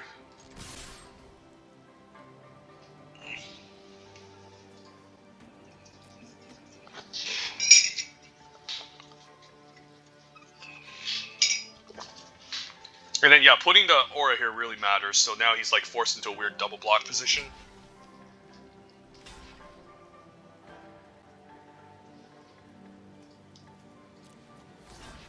And we probably just want to kill the Preserver as well.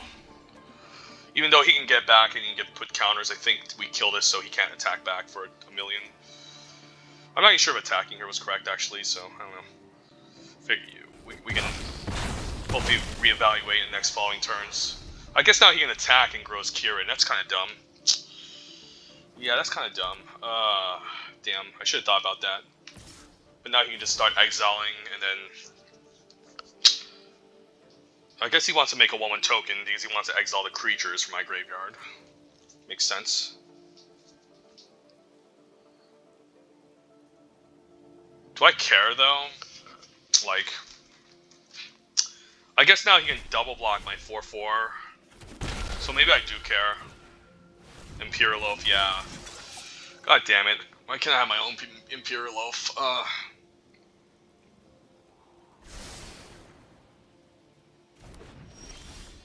And just a land off the top, so not where I want to be. Alright, let's just equip the Kunai, and then I think we stay back. I'm fine with him exiling a creature from my graveyard, because I don't mind him just attacking with all, honestly. So I can get some good blocks here and there.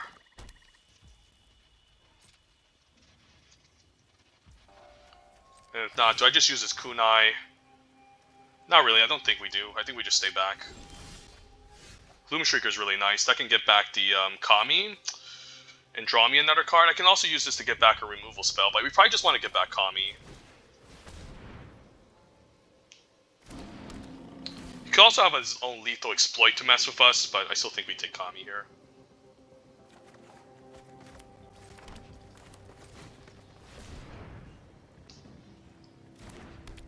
Okay, that doesn't mess with. So now we get to grind and draw him into more action. Then we can say go again, and then next turn we can even try to use Master's Rebuke or some crap. Man, but this comment is just so dumb. The fact that you can just go wide with this and chump block forever and do all sorts of double blocks is so ridiculous. Could see a season renewal end of turn as well. So we're just trying to grind here. Yeah. Gets back in the Zoomy Prowler, but at least I can respond with the dagger if he tries to do something here. If he does give this Death Touch, maybe I just respond with the Preserver, honestly.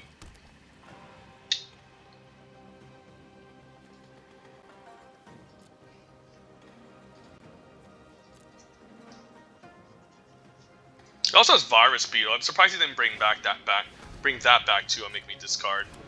Because I'm not even sure if this is a good play from the opponent, honestly. I guess I just tap and kill it if he decides to attack.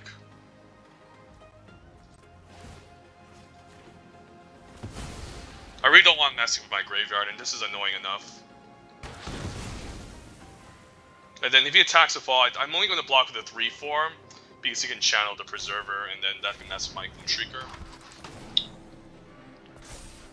So this is just a board stall game. The Zumi Prowler is nice though. Man, I wish I could ninja something in. This is so dumb.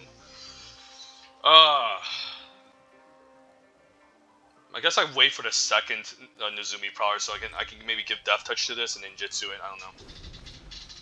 I think it's just a draw go game here. We just need to outvalue one another.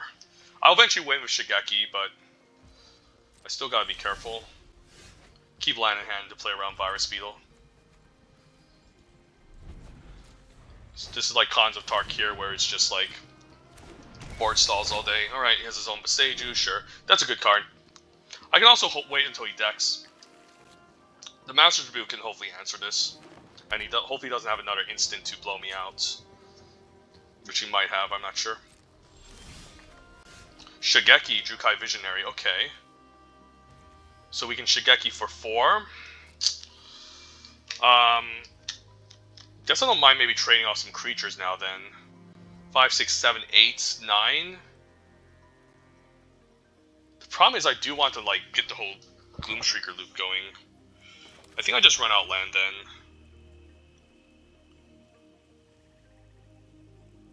This doesn't end up in the graveyard though, so that's kind of annoying. 5, 6, 7, 8, 9, Shigeki. So if I Shigeki for how much can I do? 4, so let's see here. It's double X, right? So if I Shigeki for 4, yeah, I would need 10 mana, so opponent's also looking at my graveyard, so maybe this is again a game where we should just like where we just don't do anything.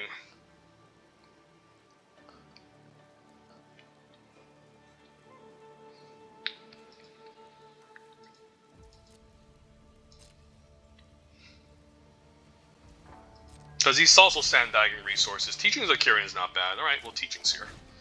I don't like milling myself, though, but I'm still ahead in cards compared to the opponents, so I don't need to worry that much. Springleaf Avenger. Alright, that's a nice card to get back as well. Yeah, we'll just say go.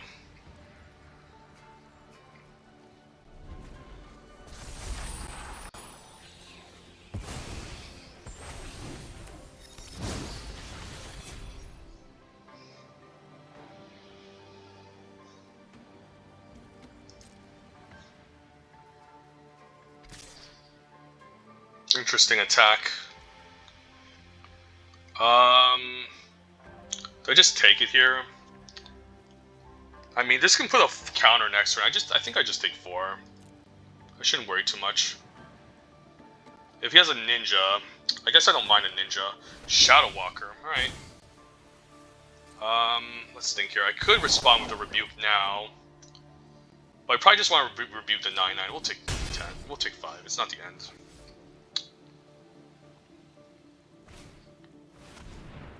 So now he's tapped out. I could cycle this rebuke and maybe get back later.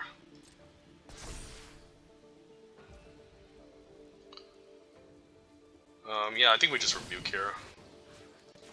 Could have a second safekeeping, of course.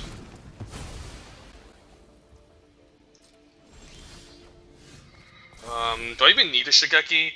I do want to wait until I get 10 with Shigeki, though.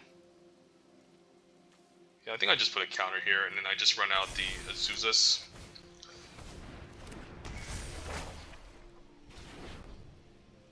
I guess I might as well Nezumi here, just for an extra blocker. I don't hate it. Maybe gain some life with the Gloomshrieker.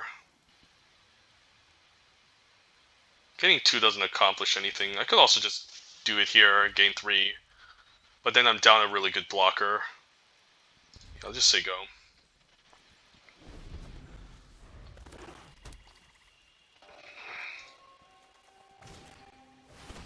That's really gross. Creature. I guess I get rid of Zuza's. I do want this as a blocker. I need to keep my blockers around. This is a fine card. I probably want the Zuzas, actually. This is okay. But it's not going to get past anything, I don't think so. I think we just get rid of this. Because I do want the 3 life.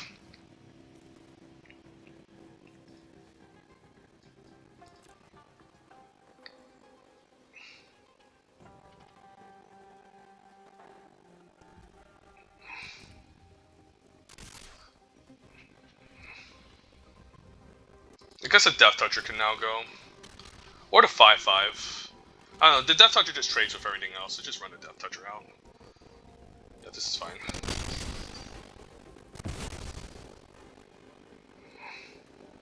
You could have another, like, renewal spell. Alright, Commune is not bad.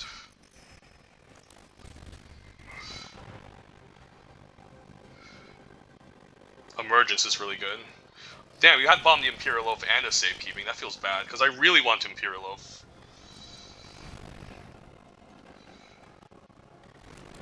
So now we can use this to block well too, and we'll say go. So we don't need to do anything. They're going to deck before us. Unless they have a way to shuffle the graveyard or make us mill, then we gotta be careful. I'm hoping he also just doesn't have a Virus Beetle here. That would kind of suck. I also don't have a Season Renewal in this deck, so I can't really do the whole season loop with the Shigeki as well. So if we lose Shigeki here, then we're screwed. Or if he just grinds us out of resources, we're just screwed. So hopefully just one Virus Beetle. I'm gonna hold on to his land though still. Yeah, I still have 9 lands. Or maybe I just run it out and risk it.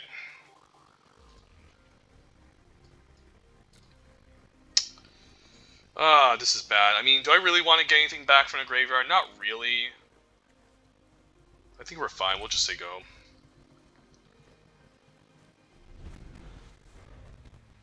Opponent's down to 10, so he really needs to kill me eventually. And again, I can just sit back and do absolutely nothing. I guess he can season back his Boseiju and whatnot. Alright, he can get back Shadow Walker, sure. So I'm glad I didn't play land, because if he gets back Virus Beetle, then he can make me discard, and I can at least discard a Jungle Hollow here.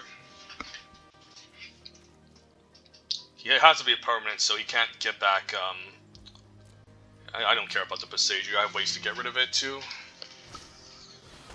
I can just get a Death Toucher eventually out there.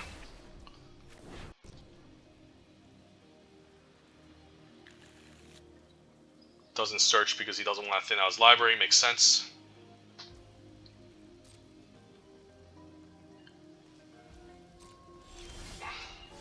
Fade, alright, that's a really nice pickup.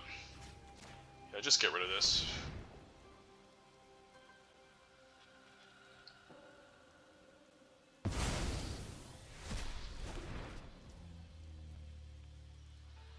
Do I run out to Jungle Hollow? No, I'm gonna wait one more turn.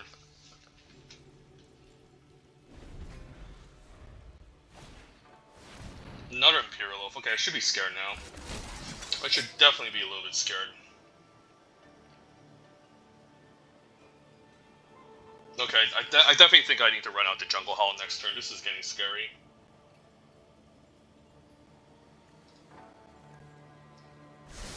Like, I should win this game if I know what I'm doing. I just need maybe one more extra turn, so I'm gonna run this out.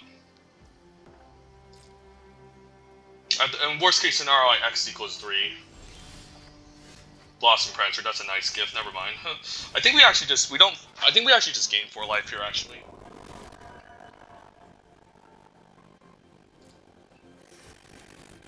So maybe I still wait.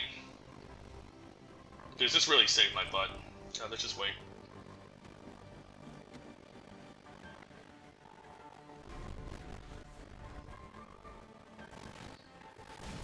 Searchlight? I do have a reach feature. Yeah, this card's not really good against me anyways. We can just block everything still. I'd be totally happy. I have to keep in mind he can also ninja this thing. And that can be quite annoying, so... If he has a second Prowler, he can get this Death Touch. Yeah, he still has a second Prowler, so he can get this Death Touch in 2-for-1 me. So I need to block this carefully eventually. Because if he ninjutsu this back, I can just get back a permanent. Right land is good, so now we can run out land, and then 5, 6, 7, 8, 9, 10. I can Shigeki for 4 next turn. Get back some goodies like Fade, Springleaf Avenger, Circuit Mender, maybe some Master's Rebukes.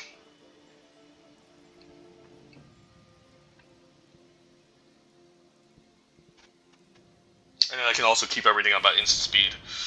That's interesting. I mean, I could just trade here, honestly, and just get it back.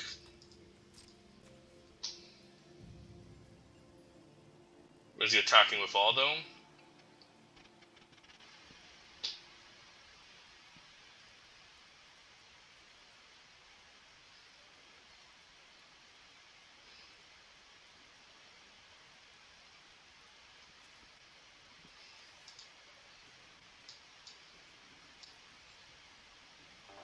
I'm probably better off in Master's Rebuke, actually, over Twisted Embrace. I'm kind of liking the Circuit Mender, too, because it draws me cards.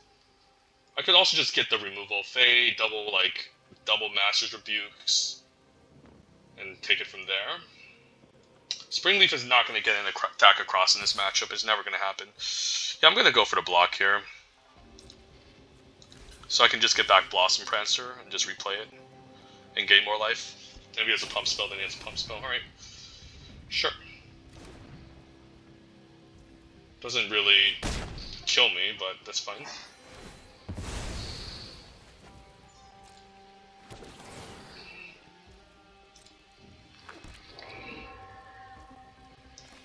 X equals 5, right? 4?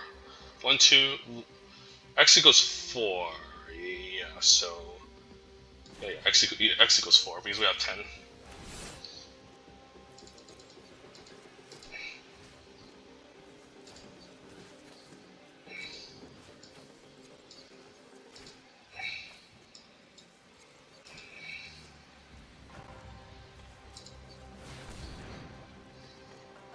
There's no way for him to counter this.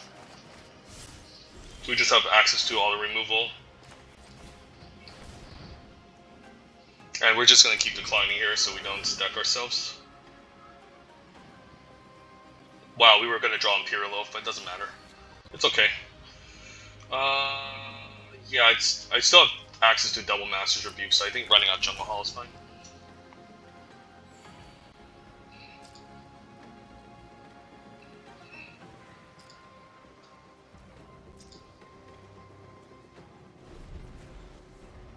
The opponent's definitely got a deck before me. Wow, a third Imperial Oath, holy shit. I mean, we're still going to survive the onslaught, I think. As long as we know how to block and we have all this removal, we should be fine. I can also just fade the Jukai Preserver. I'll just run out the Prowler, though. I can also just attack with the Forest as well. I mean, at the very least, that's still, like, training. And has Vigilance, so I can block. So I think we just do this in attack. And then he needs to make some good blocks, otherwise I can just Rebuke and blow him out, so this is fine.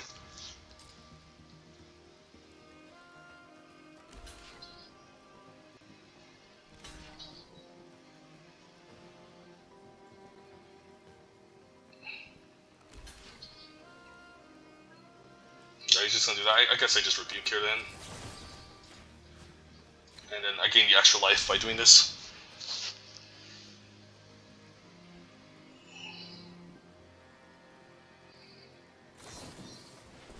Do I just use it again? I guess I do.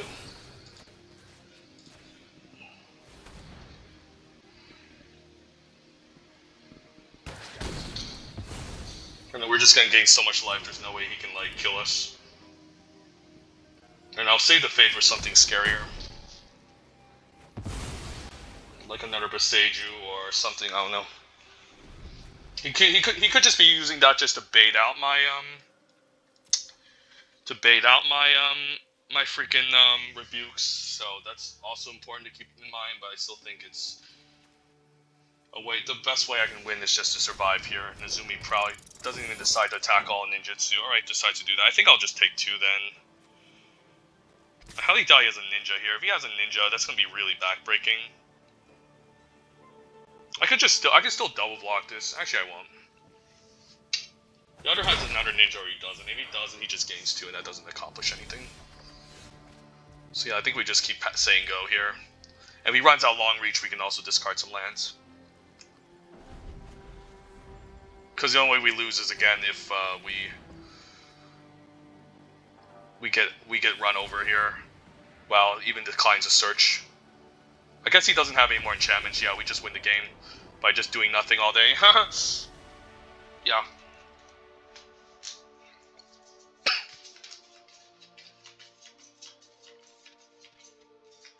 Alright, sweet. We got 2 wins out of the way. We could do another one. Not sure if I have enough time, though. Maybe I do. Depends on the quality of the deck and how quick I draft and how long these traditional draft queues take. But this is another nice 3-0. Didn't play the Springleaf Adventure once. And we also kept in our opening hand against a game that we were destined to lose. So, not sure what I wanted to say about the Springleaf. It is a good card for sure, and was our pack 1 pick 1, but yeah, just a nice grindy black-green mid-range deck. Not at the same level as our opponent with triple Imperial Oath, and also whatchamacallit, Boseiju. But I mean, there's still some really good cards in this deck. He didn't have a Springleaf, Blossom Prancer, or whatchamacallit. I mean, I guess he just didn't have Springleaf or Blossom Prancer, but he almost had everything else in this deck. Just very similar, just a black-green, like grindy mid-range graveyard sort of strategy. He did steal the game with that one favorite Jukai turn, but that was because I was missing my land drops. Not because this card is actually good, it's just very medium and situational. But yeah, let's just hit the done button here. Collect our prize. I think I'll just fire off maybe...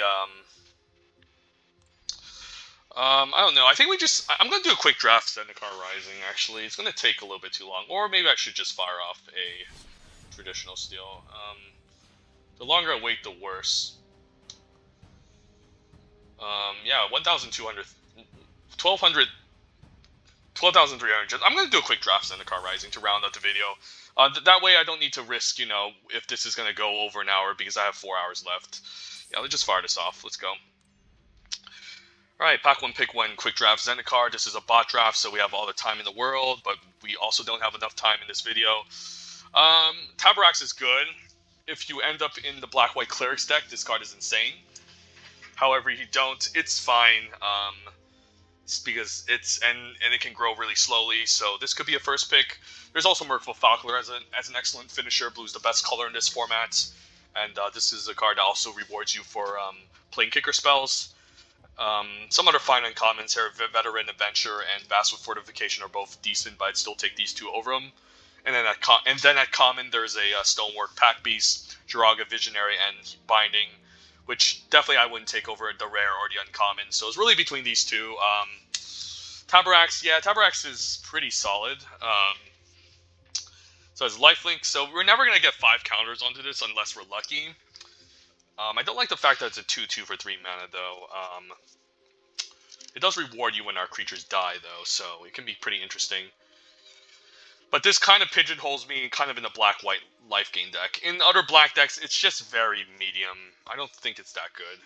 So I could just lean towards the best color and just take Merfolk Falconer, which I think is just an excellent card, 5 mana 4/4 is really nice, and there's plenty of kicker spells in blue, so you can kick this easily.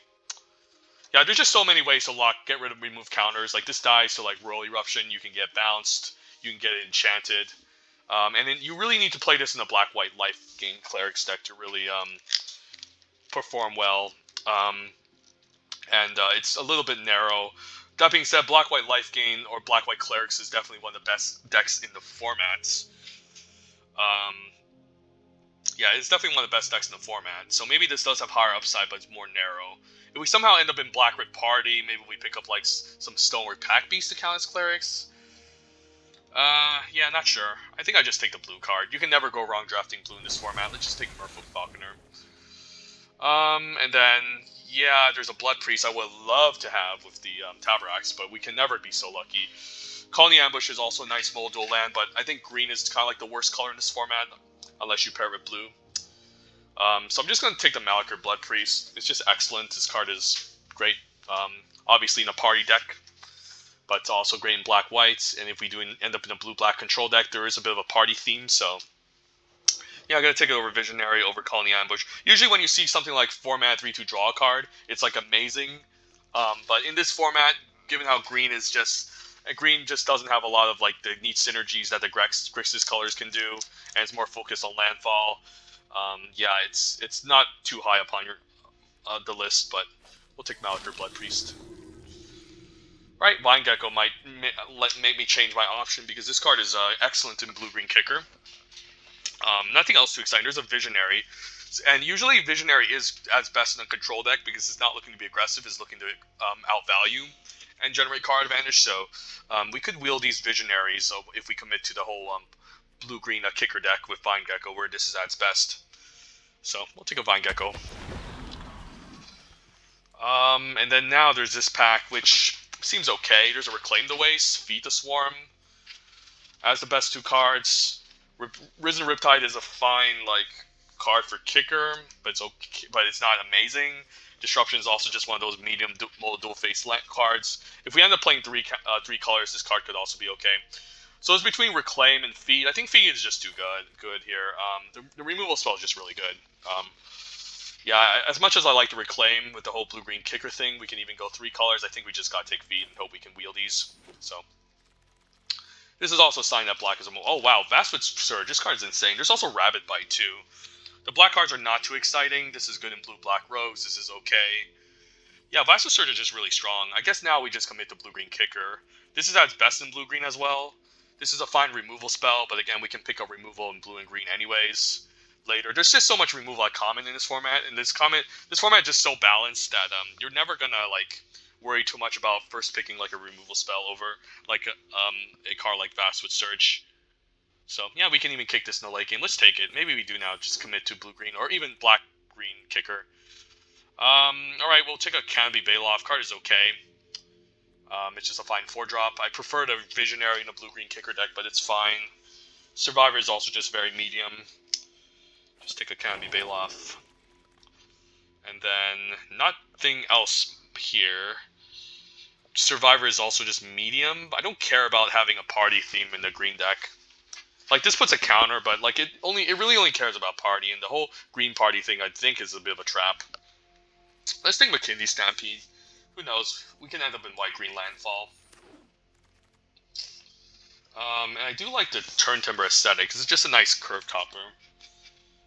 The Dawn of Survivor, I guess, makes sense in the black-green, counters deck, but it's also just a card we can always pick up later. Yeah, let's just take aesthetic. Right, Visionary is nice. There's also the Stonework Pack Beast, but if we're going to be base green, we don't care about party that much. There's a couple of green cards that do reward you for party, but not a whole ton. Usually there's just enough, party members at common, even in green. You don't really need to build around it that much. So I do like the Visionary now that we're staying up for this this kicker deck. Ghastly Gloom Hunter also has synergy in the kicker and is also decent in black-green. But again, it's not an archetype that I enjoy as much.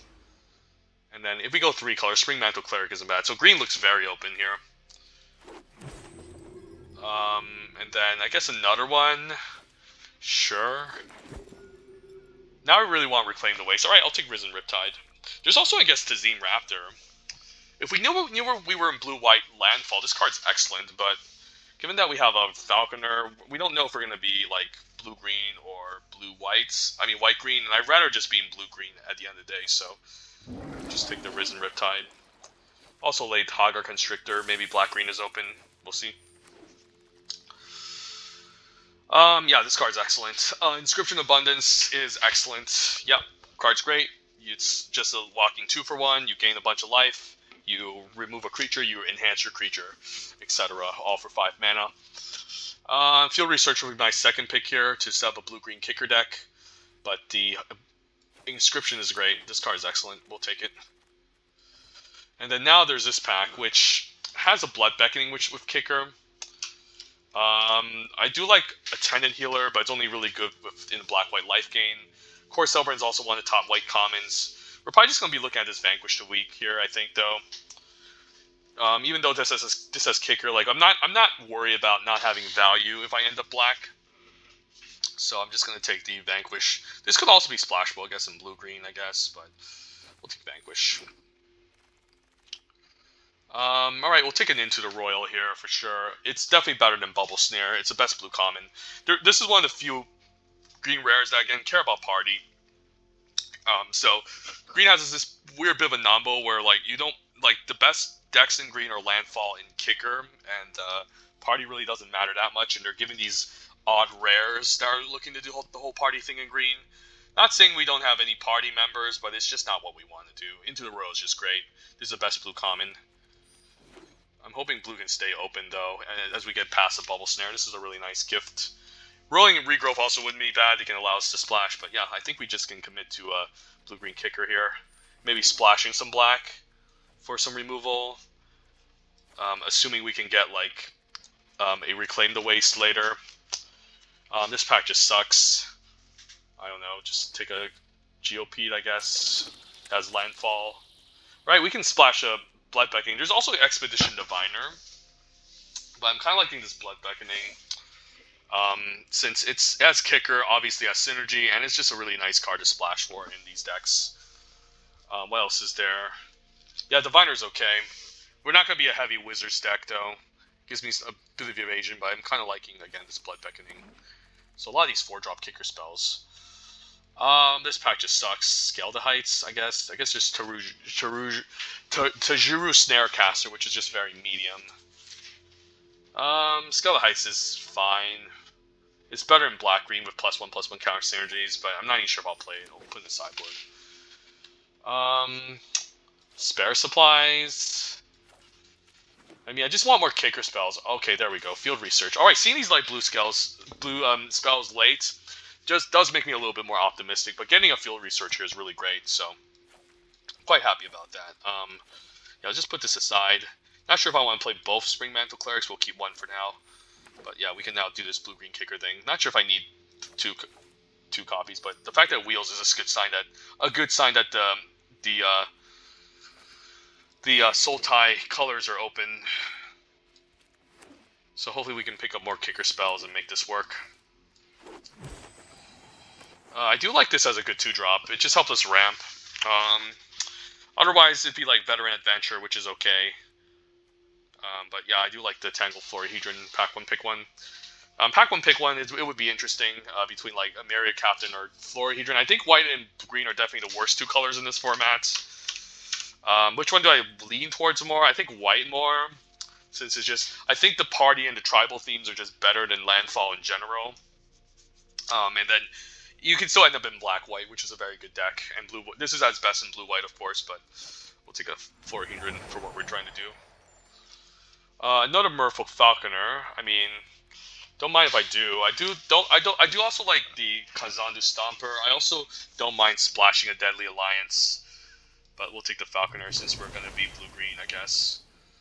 And Tazim Royal Mage is a nice pickup here. This is another great blue common. There's just so many excellent blue commons in this set.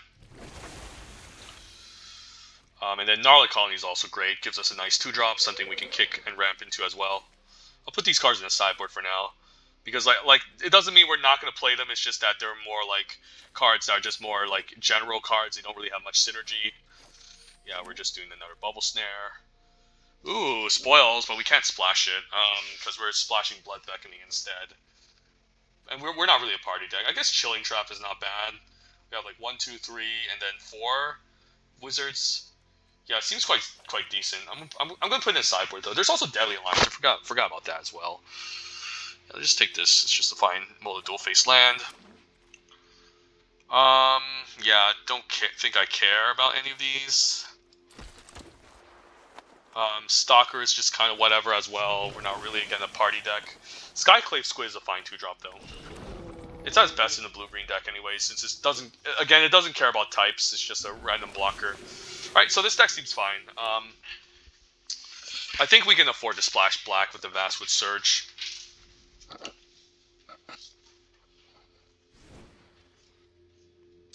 And then, yeah, we want to splash for Blood Beckoning because that's kicker and it's really strong. So how much removal do we have? We have Into the Royal already. We have the double Bubble Snare. So we have a decent amount of removal. I can afford to like play 2 swamps. We can maybe even go down a land, given how we have a Saluni Vision that functions as a land. Although we probably want, yeah, I think this is 17. All right, so, dude, I guess we need a lot of playables. So I guess we just throw in as much as we can, right? The Turn Timber Aesthetic, double Spring Mantle. Yeah, this deck could also use a lot of lands too. So I could actually run an extra land, funny enough. There's also Scale the Heights. It also helps us ramp. I guess Chilling Trap isn't bad too. Chilling Trap is okay. It's a nice cheap spell. We have a couple wizards. It's not always going to proc, but it's going to be okay. Could splash Feed a Swarm as well, or Vanquish the Weak. Do I care about removal that much in this deck? Probably. I mean, we have a decent amount, like Inscription, Bubble Snare, Into the Royal, Tazim Royal Mage should get back into the Royal, etc. I'm kind of liking Scale, actually. This card is just so decent. Like, if you think about it, it's actually a really solid card. It replaces itself, gains your life, draws your card, and it helps you ramp, so I think I like this. And then, I mean, I guess I have so many 5s. I think I could even run 18 lands. I'm not joking here. Yeah, maybe we just run 18. 12, 10, so slightly favoring blue, so 7, 8, 7. I probably still want, like, an extra green source here. I think we just want to run 8, 8, right? 6, yeah, I think we run 18 lands in this deck. Or 17 with the Saluni Vision, given all these 5 drops. Okay, let's try this. Vine Gecko.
I guess we have a Skyclave on too, and then if we get our green source, this can help us find our black source. I think I like it.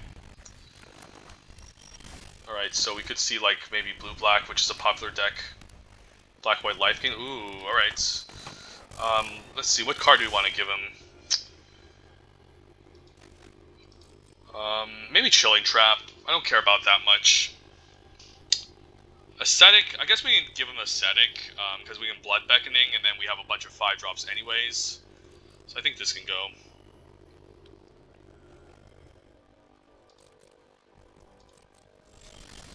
I just like the fact that the Chilling Trap is so efficient. There's no ninjutsu here too, so I think I'm fine attacking for 3 here. Alright, I can even trade here too, or use a Chilling Trap. Yeah, I don't think I need to do anything. Let's just say go. I could just use a Chilling Trap here just to get a nice creature out of the way. Or just pass and then try to draw into some lands. Alright. Yeah, I think we just say go. We're not... And now I guess I can trade here and then hopefully get a Vastwood Surge. That's a good card. But we can just Bubble Snare it anyways, so...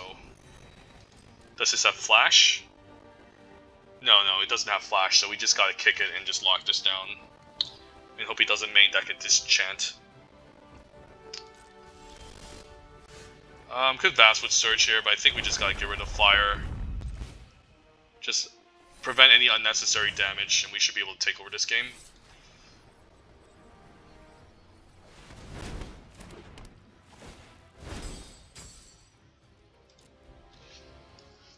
So it's like a black-white cleric's party deck, it seems like. he just doesn't want to trade off party members.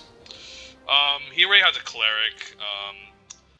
I think we just leave it. I think we just take 3 here.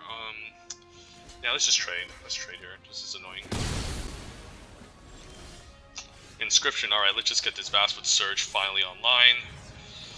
Get our green mana and then get our second black mana, I guess. I mean, we don't need double black anyways. There's also no way for him to disrupt our land, so I think we might want an extra blue. Funny enough, because we might have to like kick a blue spell, and then like keep up Chilling Trap, or at least play the Merfolk and then keep up Chilling Trap the next following turn. Feed the Swarm. That's gross. All right, we can still 1 mana Bubble Snare this thing. Ooh, Spring Mantle Cleric. All right.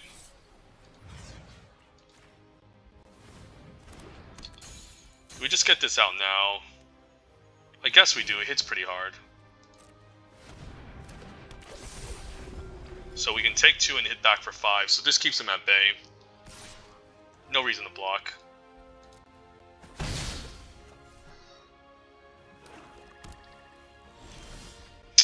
Interesting. I guess he has a Smite the Monstrous or something here. I can always get back the Vastwood Surge and kick it for fun. I guess I'll leave with the Falconer here and see what's up. There's also no ways he can make me... I guess there's a Mind Rod card in this format in black. So I should also be a little bit careful. Yeah, let's just attack first and see what's up. I don't think I need a green mana here for the Inscription. So is he chumping? Oh, I guess he can get back from the graveyard, right? Okay, so we want to keep lands in hand because he could replay this and make me discard. So yeah, he has the reanimation spell. Yeah, this thing. Yeah, okay. So how much is this for? 2, so I just want to give him land and Chilling Trap, right?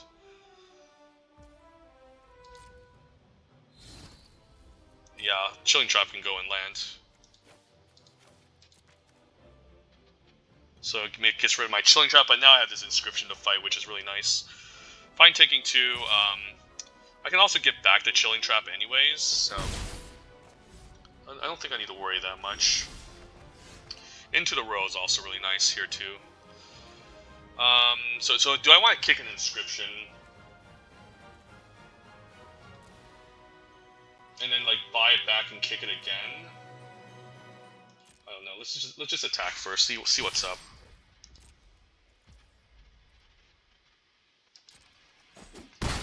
I guess it's fine kicking the Tazim Royal Mage now. And get the Vastwood Surge, and then we can like grow our team even larger, which is kind of insane. I guess we need to hit our land 8, but I think we go for it. So then we can just keep 1 land on top and then bomb the other land to kick a freaking whatchamacallit, Vastwood Surge for 8. He might run me over though. Yeah, he might just run me over though, so I need to be careful. So I might need to kick the Inscription next turn instead. We'll see. We'll be taking 6 though, so I probably need to kick the Inscription to gain a crap ton of life. I mean, is he dead though if I kick this?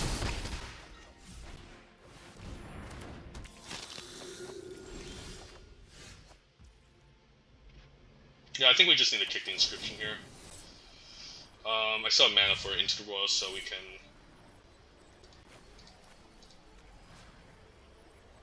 yeah, let's put 2 counters here. And then... yeah, let's just fight here. Yeah, Field Research looks really awesome.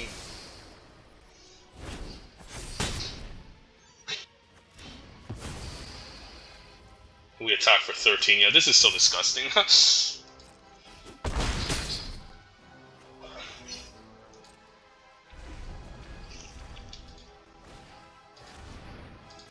Falls to 1, sure.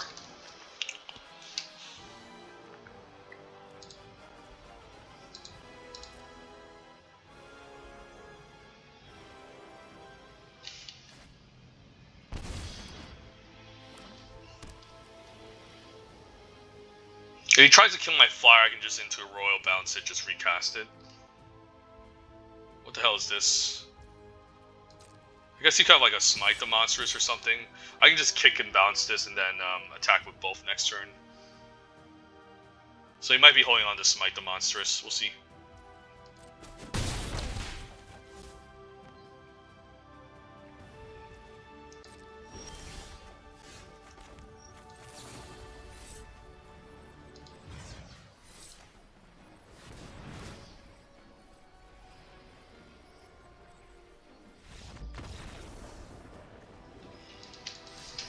Yeah, blue's just so silly in this format. So many insane commons.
Okay, I mean, we gotta just play this tap, right? Because we have Vine Gecko on 2.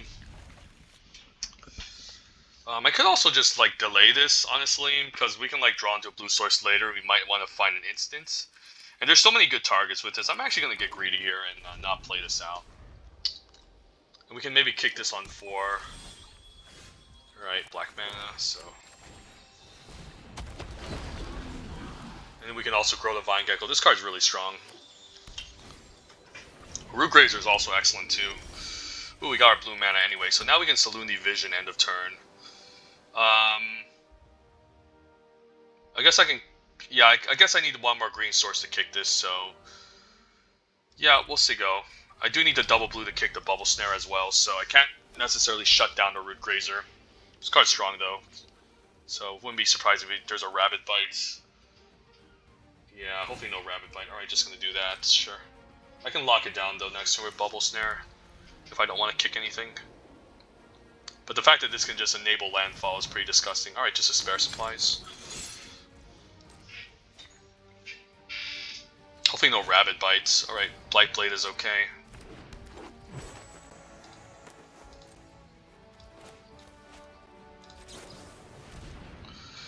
Oh, Vastwood Surge. Inscription. Oh my god. I like all these cards. It's probably just Inscription, though.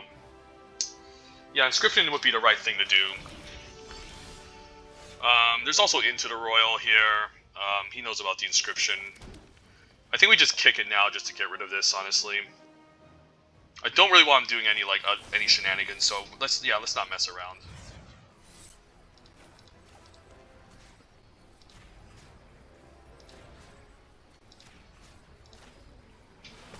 Yeah, let's just not mess around here. I don't really want him accelerating his mana or doing landfall stuff, so this is fine.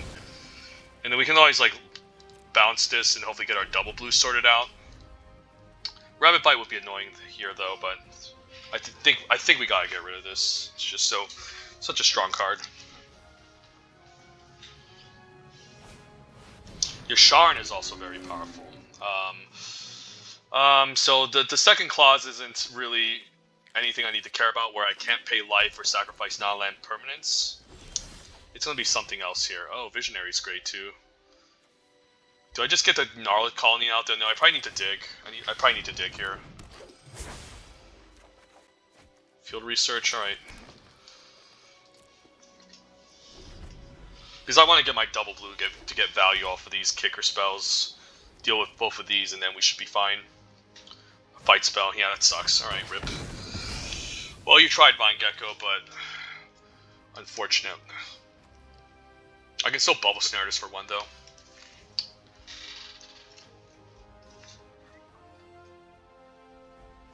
So probably just take 4. Bubble snare this for 1 next turn, and then I guess I don't mind offering to trade for the Visionary.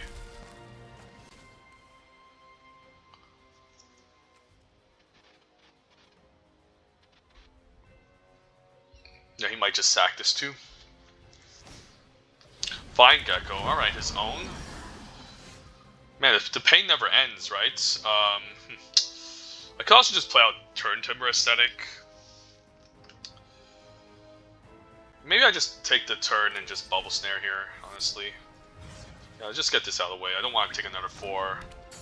And I hope he just doesn't have a random kicker spell to pump the Vine Gecko and do all these other sorts of crazy shenanigans. Regrowth doesn't count. It's just he's just using it to thin out his deck. Luckily he doesn't have kicker. But maybe it's like 3 colors here. Alright, it is. So there's blue mana, so he can kick some blue spells and get this online.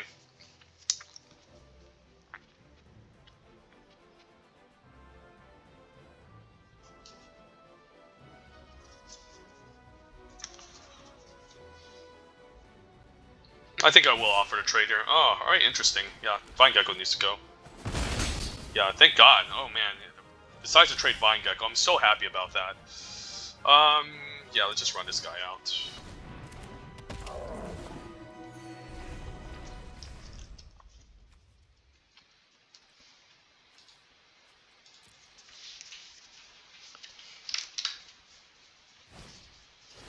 Verazol, holy crap. Yeah, I think we lose the game if this thing goes off. Yeah, this is just a messed up card.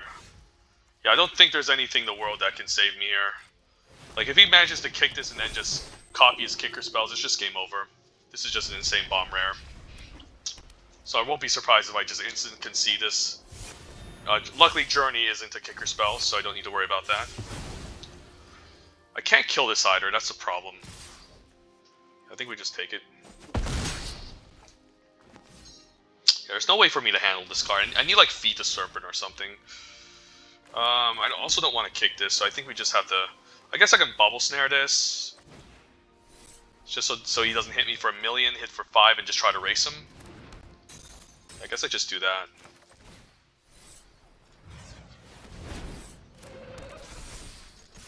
Yeah, I just need to kind of tempo him out here because...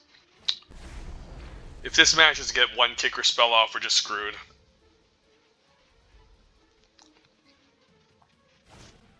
It's like a Gnarlic Colony, so he can make 2 copies of Gnarlic Colonies now. So gross. Watch this. So now we have to use it into the Royal to deal with a token. And I think I do so now, main phase.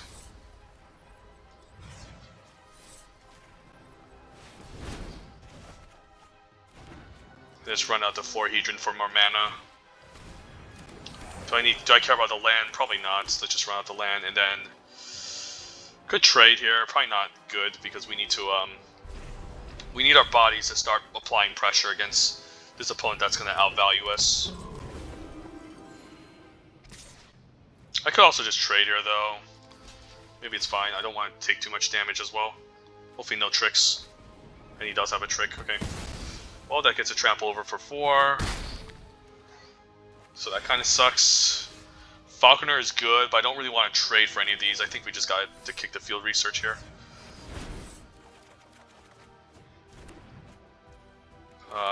Yeah, I guess we just take a beating for 1 turn, deploy the Spring Mantle Cleric to hold off everyone, and then we should be fine.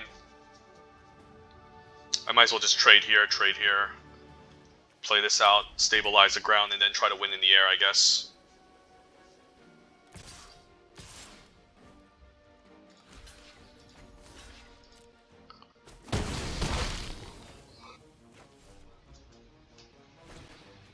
Another turn Timber, wow. At least this is a 6/5. Yeah, just get this online here, it's not mess around. Can I kick this as well? Probably can't. 1, 2, 3, 4, 5. No, I can't. Yeah. I probably need to take the turn off then. But at least this can hold off to 5-4, and this can at least chump. Root Grazer's okay. It's just a kicker spell that's stolen the game. Yeah, this is definitely going to happen. This is a good trade. Yeah, I probably need to run the Merfolk still, though, just to get the kicker value. Run out as many lands as I can, and then stay back. Doesn't stack spare supplies end of turn. Surprised he hasn't.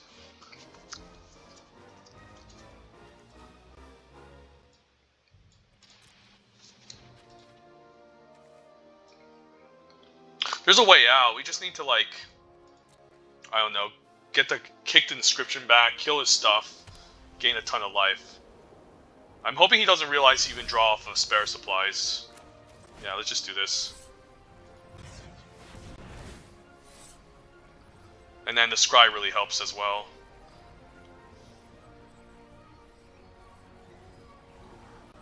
Yeah, now we get a bomb 2 lands. That's really excellent value.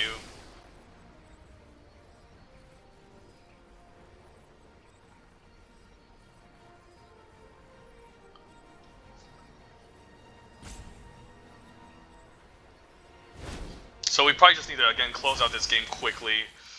So I think we just want the inscription here. So we can kill, like, one of his creatures and then try to win the game in the air. So let's just run this out. Yeah, kick the inscription.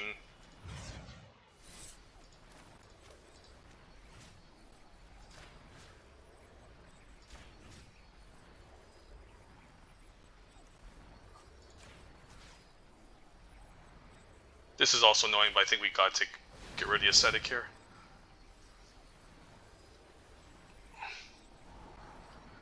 Don't care about any of these. Baloth can tussle with the 4-4 while we attack with the 5-6, perhaps. But it also doesn't accomplish anything. I think we just bomb both. I guess I could have just played it out just to start attacking with it. I'm not sure. But now we can try to put him on a clock here with the 6-6 flyer. So it's going to be a 4-turn clock, assuming nothing happens. So I'm hoping he doesn't realize he can stack the spare supplies here, and he doesn't realize it, so... Yeah, I opponent could sack this. Oh wow, now he gets back a kicker spell. Although he doesn't have any kicker spells, that's a funny thing. So he only makes 2/2/2s here, so it doesn't do anything for him except allow him to go wide a bit. But we still have very good blocks. Drew another land, unfortunately. Alright. Crashing for 6 again.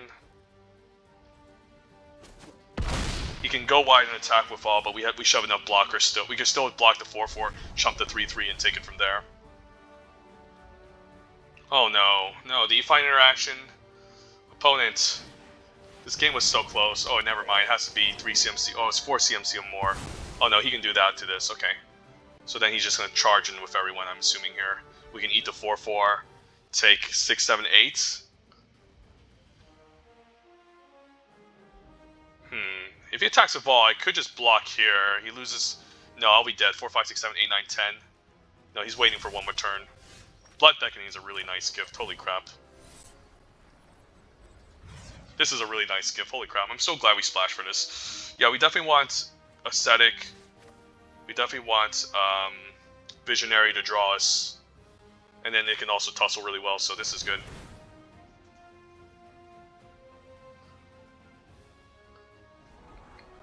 Field Research is also great. Wow. Oh my god, yeah.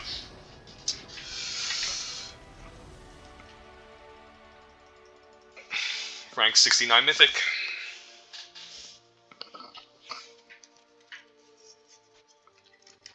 Yeah, I probably don't have enough time to, like, you know, finish this draft, but I'm still just going to play it out.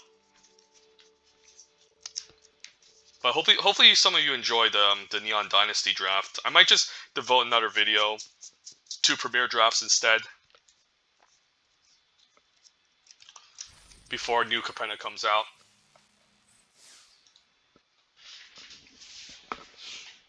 But so far I'm just doing very well.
Yeah, seems okay. Skyclave into Vastwood Surge on 4. Seems like a very solid plan.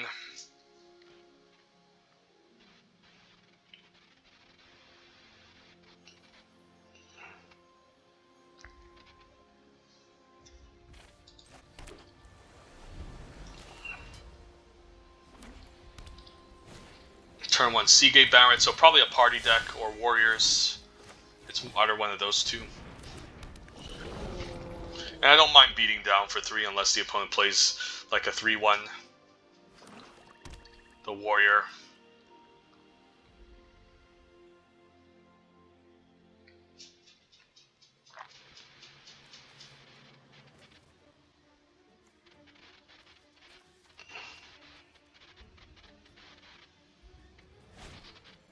Alright, there it is. So that was the card I was talking about.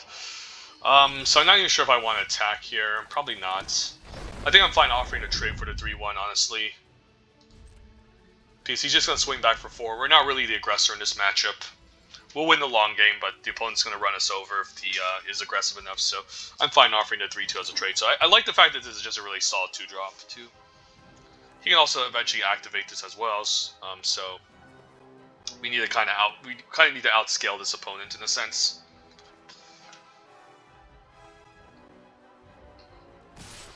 Attacking here, very interesting. This could be a subtle strike. I mean, I gotta make him use it, right? And we also have Bubble Snare, so I'm gonna make him use it. This is also just a very good trade because, like, a block, because this makes him use a spell, and then this is gonna be more annoying later than this. Dauntless Judy, alright, still trade, alright, fair enough. I guess I'll take a bit more of a beating and then just drop a 5-6 next turn. Yeah, let's just do that.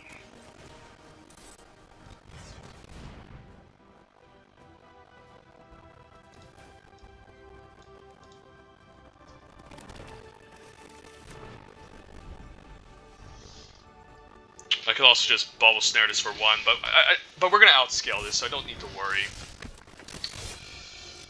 I need to save this Bubble Snare for something scarier. I'm just hoping it just doesn't have a ton of removal because I'll be taking 6 next turn. But I think that's a risk I'm willing to take.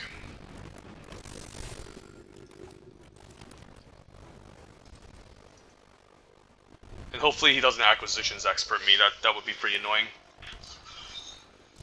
And Mirror Captain is a really nice target for the Bubble Snare for sure. Although it's only a 2-2, so I don't need to care that much. Right, so I don't need to worry that much to just run this out. And then we can kick the Bubble Snare later. Do I need land? Nah, in case of Acquisition Expert, I'm just gonna do this. I guess this is like Black-White Warriors, that's weird. What is this, Khans of Tarkir?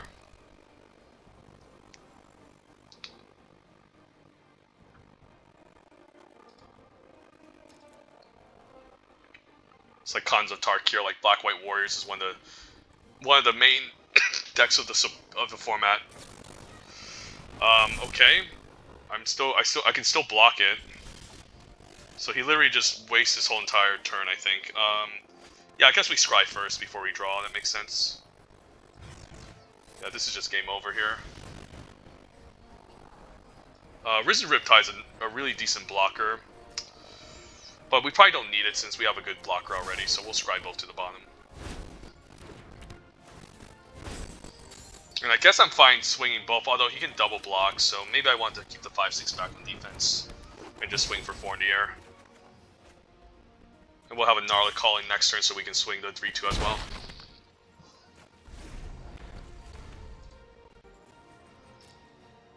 Yeah, the right play would be to attack into this and then use Subtle Strike, but even then I wouldn't block it. Okay, he doesn't even have a target here because it only deals with 3 or greater, so it's literally just a dead card. Just dead card after dead card that the opponent played against us.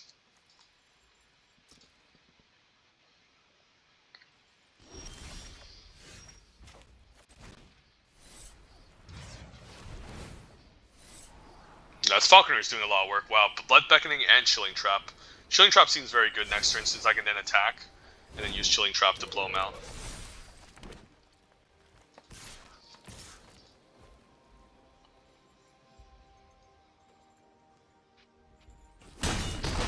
And then he does need to block next turn, otherwise he's dead, so... Yeah, you can't just play a bunch of good white stuff. Play a deck with a bunch of white stuff. You know, just you can't do a good stuff deck essentially. It's just not very good. I guess he just takes it. Sure, throws in the towel. Fair enough.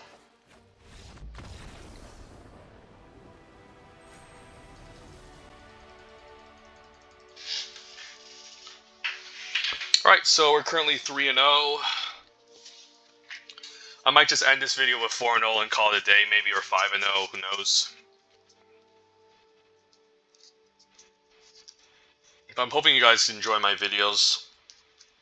I know there's some complaints that I move around too fast, I talk too fast, and I go too quickly. But, I don't know, I think I have ADD, and I just don't, it's just so hard for me to, slow down sometimes. Especially since I know the set already, and it's just hard for me to slow down, since I just want to get things done. But I mean, that could also be a reason for, you know, making sloppy mistakes, you know. So maybe I do need to just slow myself down, but.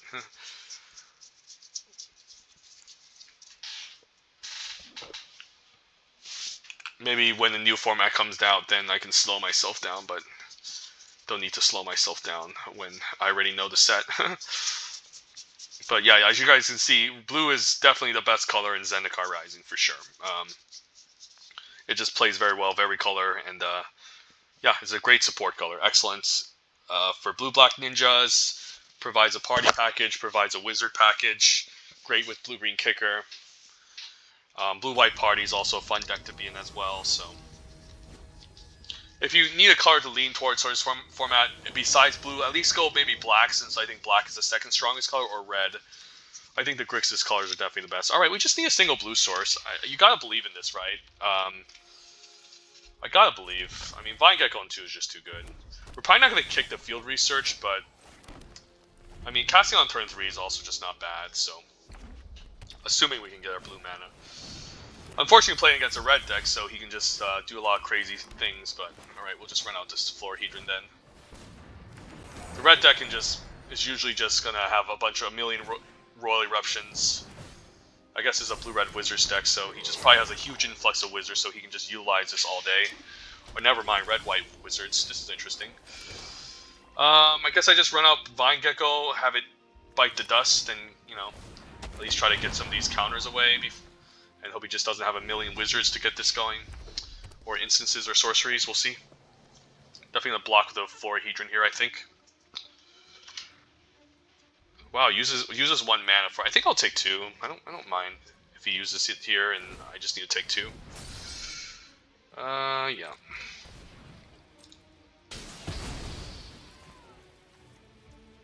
This could also just be a janky deck where it's like our opponents, where they play a weird mix of parties. Yeah, it does look like a janky deck. Okay, let's just run out Canopy Baloth, I guess. And then just play defense. Even if we get a green source, this is at least a 4/5, which is a very good blocker, so... Rockslide Sorcerer is really good, though. This card's really good. But he's almost out of resources, we just need to survive, essentially. Right, let's just run our... I guess we can attack for 6 to get greedy, and I think I will. 6 is a lot. This is just so much damage, I gotta do it. And this is at least a 4/5, it's not the end of the world. Obviously better as a 6/5, but you can't always wish for everything.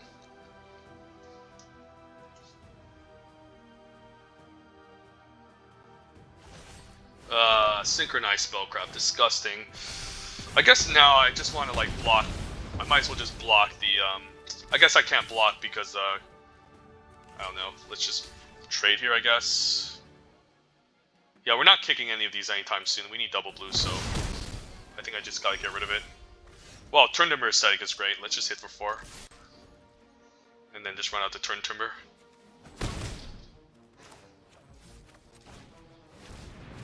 Yeah, this helps me stabilize. I've been in love with these cards, like Ravenous Lindworm, Honey Mammoth sort of things. Still a 3/3, so we can still like attack next turn. And then now I can run a Field Research out. Yeah, I think we main phase a Field Research to see what we draw. And I think I can use black mana as well, so.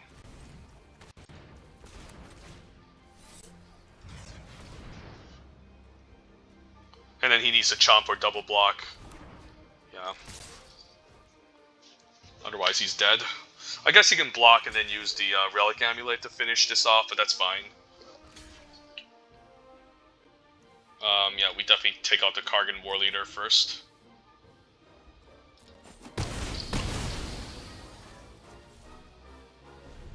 So he's hoping to maybe top deck a Wizard or an Instant to deal with this, otherwise he's forced to block and trade. I'm also close to my double blue, though. It'd be pretty sad if I'd never draw this entire game. Thundering Spark Mage, wow, that's good. Let me see, he can target this for 1 and activate, so very lucky. Opponent getting very lucky here with his amulets. I can at least Bubble Snare this next turn, if worse comes to worse. Or at least run out the Risen Riptide. I guess it's not too different from Bubble Snare, so we'll take a different approach. This way he might actually stay defensive here. Because there's a chance that if I can pump this and attack back, he's just gonna lose the game, so. Okay, Coom Warrior's scary. I can still block it though. And we're just drawing all these green sources, so. Alright. I'm gonna block the 4/5, take 5. Lock this down with a Bubble Snare. Yeah, we just gotta block this. There's no reason why we should not block it. He could have an instant here to feel it, but we still gotta run it out. Alright. This is still bad. Mana screwed. Finally got our double blue. I guess I can take the hit here. And then, yeah, just run this out. I guess I have to block here, otherwise I'm just taking too much. You can finish off my Falconer, but I think I still gotta block. Although now there's an Electromancer, so. Do I die here? If I take 4, 5, 6, 7, 8, 9, 10, 11, 12, yeah, I do die, so I do need to trade. I guess he can just activate, never mind, it's good games. Alright, got defeated by Jank deck because I can't seem to draw my mana to save my life, but if we got these earlier, we would have been in really good shape, but not much I can do. Okay, let's do the final match and then round out this video.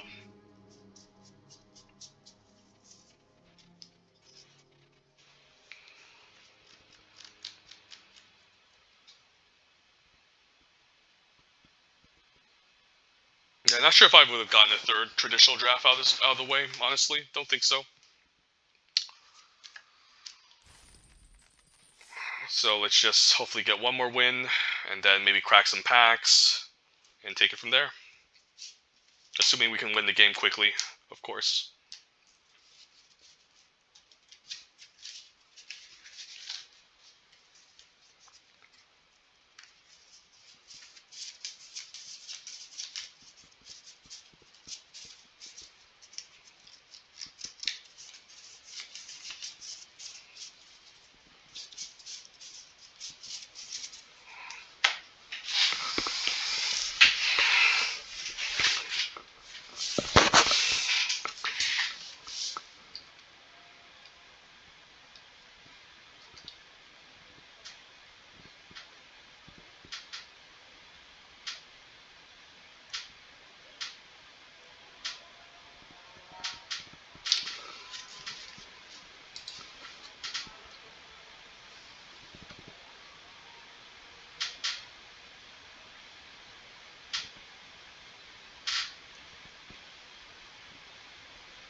I guess we might not have enough time. I'm just going to cancel this and then just go over the packs and everything.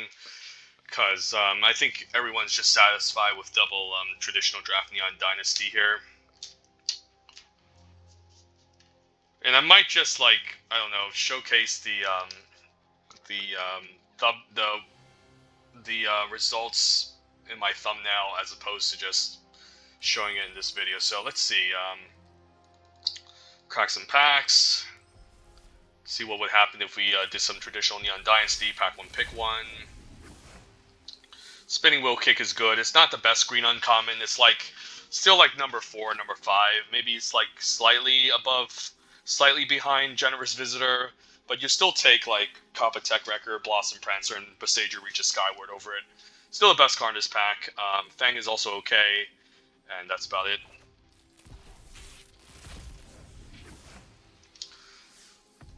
High Speed Hover Bike is solid. Network Disruptor is a very good common. Season is the most important green common. Master Rebuke, I still take Season over Master since removal is not, again, amazing this format. It's better to lock up on your first season. I think it's between these 3 cards. It's close. I mean, if you end up in black, red, or blue, black, I mean, the High Speed Hover Bike is just good, right? You can just play this in blue, black, and red, black. And it's arguably, close with Network Disruptor, I think. And given that it's colorless, yeah, I'd probably take it over Network, and I would probably take Network over Season, just because this is such an important enabler for the blue decks. But I would take High Speed Hover Bike. Definitely gonna take Turtle here. You can just look at this as a green card. Like, even though it's blue, there's a blue in the mana base, it's still mostly just as a splash. And then even outside of a blue deck, you can just still use a channel ability. And what the channel ability does is, if you have a season renewal, you can buy back Season and then season back the Turtle plus another creature. So it's a slow way to grind, but I think it's just a very important component in the green decks. Definitely take this over Season and Renewal, of course. Replication Special is also okay, but haven't been very amazed by it. But I'd still take the Turtle. Yeah, I would take Modern Age, Gloomshrieker, and Voltage Surge. Probably just take Modern Age, just to stay monocolor. I would definitely take Gloomshrieker over Voltage Surge. Again, no offense to red, but red is just not very flexible. There's not too many directions you can go with red, whereas like Gloomshrieker, you can play this in like multicolor green decks and it's still very good. But it's definitely better than Modern Age, but I'd still take Modern Age here, just to, again, just keep my options open, take a good solid color common. Twin Shot versus Colosso. Again, do you want to be green or do you want to be red? I don't know. Pick your poison, and then there's Network Disruptor and Timeo Safekeeping at common.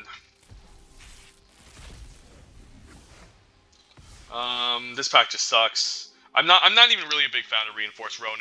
Don't get me wrong, you can do some silly things with it when you have Patchwork Automaton, and you can just keep replaying this to grow. Or you can I guess you can keep playing with the Only Called Anvil. But I guess it's more exciting than Geothermal Kami, which, if you're in green, you'll see later, so just take Reinforced Ronin. Just take the Safekeeping, Grafted Growth is fine. But there's a lot of fixing in this format, so you don't need to pick the grafting as highly. Shrine is kind of cool, but slow. Song Shaper is a good 2-drop in red. Fall underperforms, but it's a good sideboard option. Yeah, just take Ghost Shintai here. I'm not a big fan of the Shrines, but they can definitely do some work when you get 2 or more, obviously. Rabbit Battery is quite good in the red aggro decks. Yeah, definitely take it over everything else. Tanuki's okay. Inkrise Infiltrator is fine. I would take the Rabbit Battery because it's just so good in the red decks. It's not the best red uncommon. You definitely take Kumano, Faces Kakazan, Patchwork Automaton, and Goblin Twin Shot Sniper over it. But it's still like 4th place, and it's fine. Definitely take Circuit Mender over Kami's Flare, keeps our options open, and excellent. And basically, that card is basically what the set is about, 2-for-1s, since it replaces itself. So Kendon's Melter is really powerful. Same with Moon Circuit Hacker and Twisted Embrace. Twisted Embrace is good. It keeps you in black, which is the best color. However, again, removal is not amazing in this format, so I can see myself taking either Moon Circuit Hacker or Smelter over it.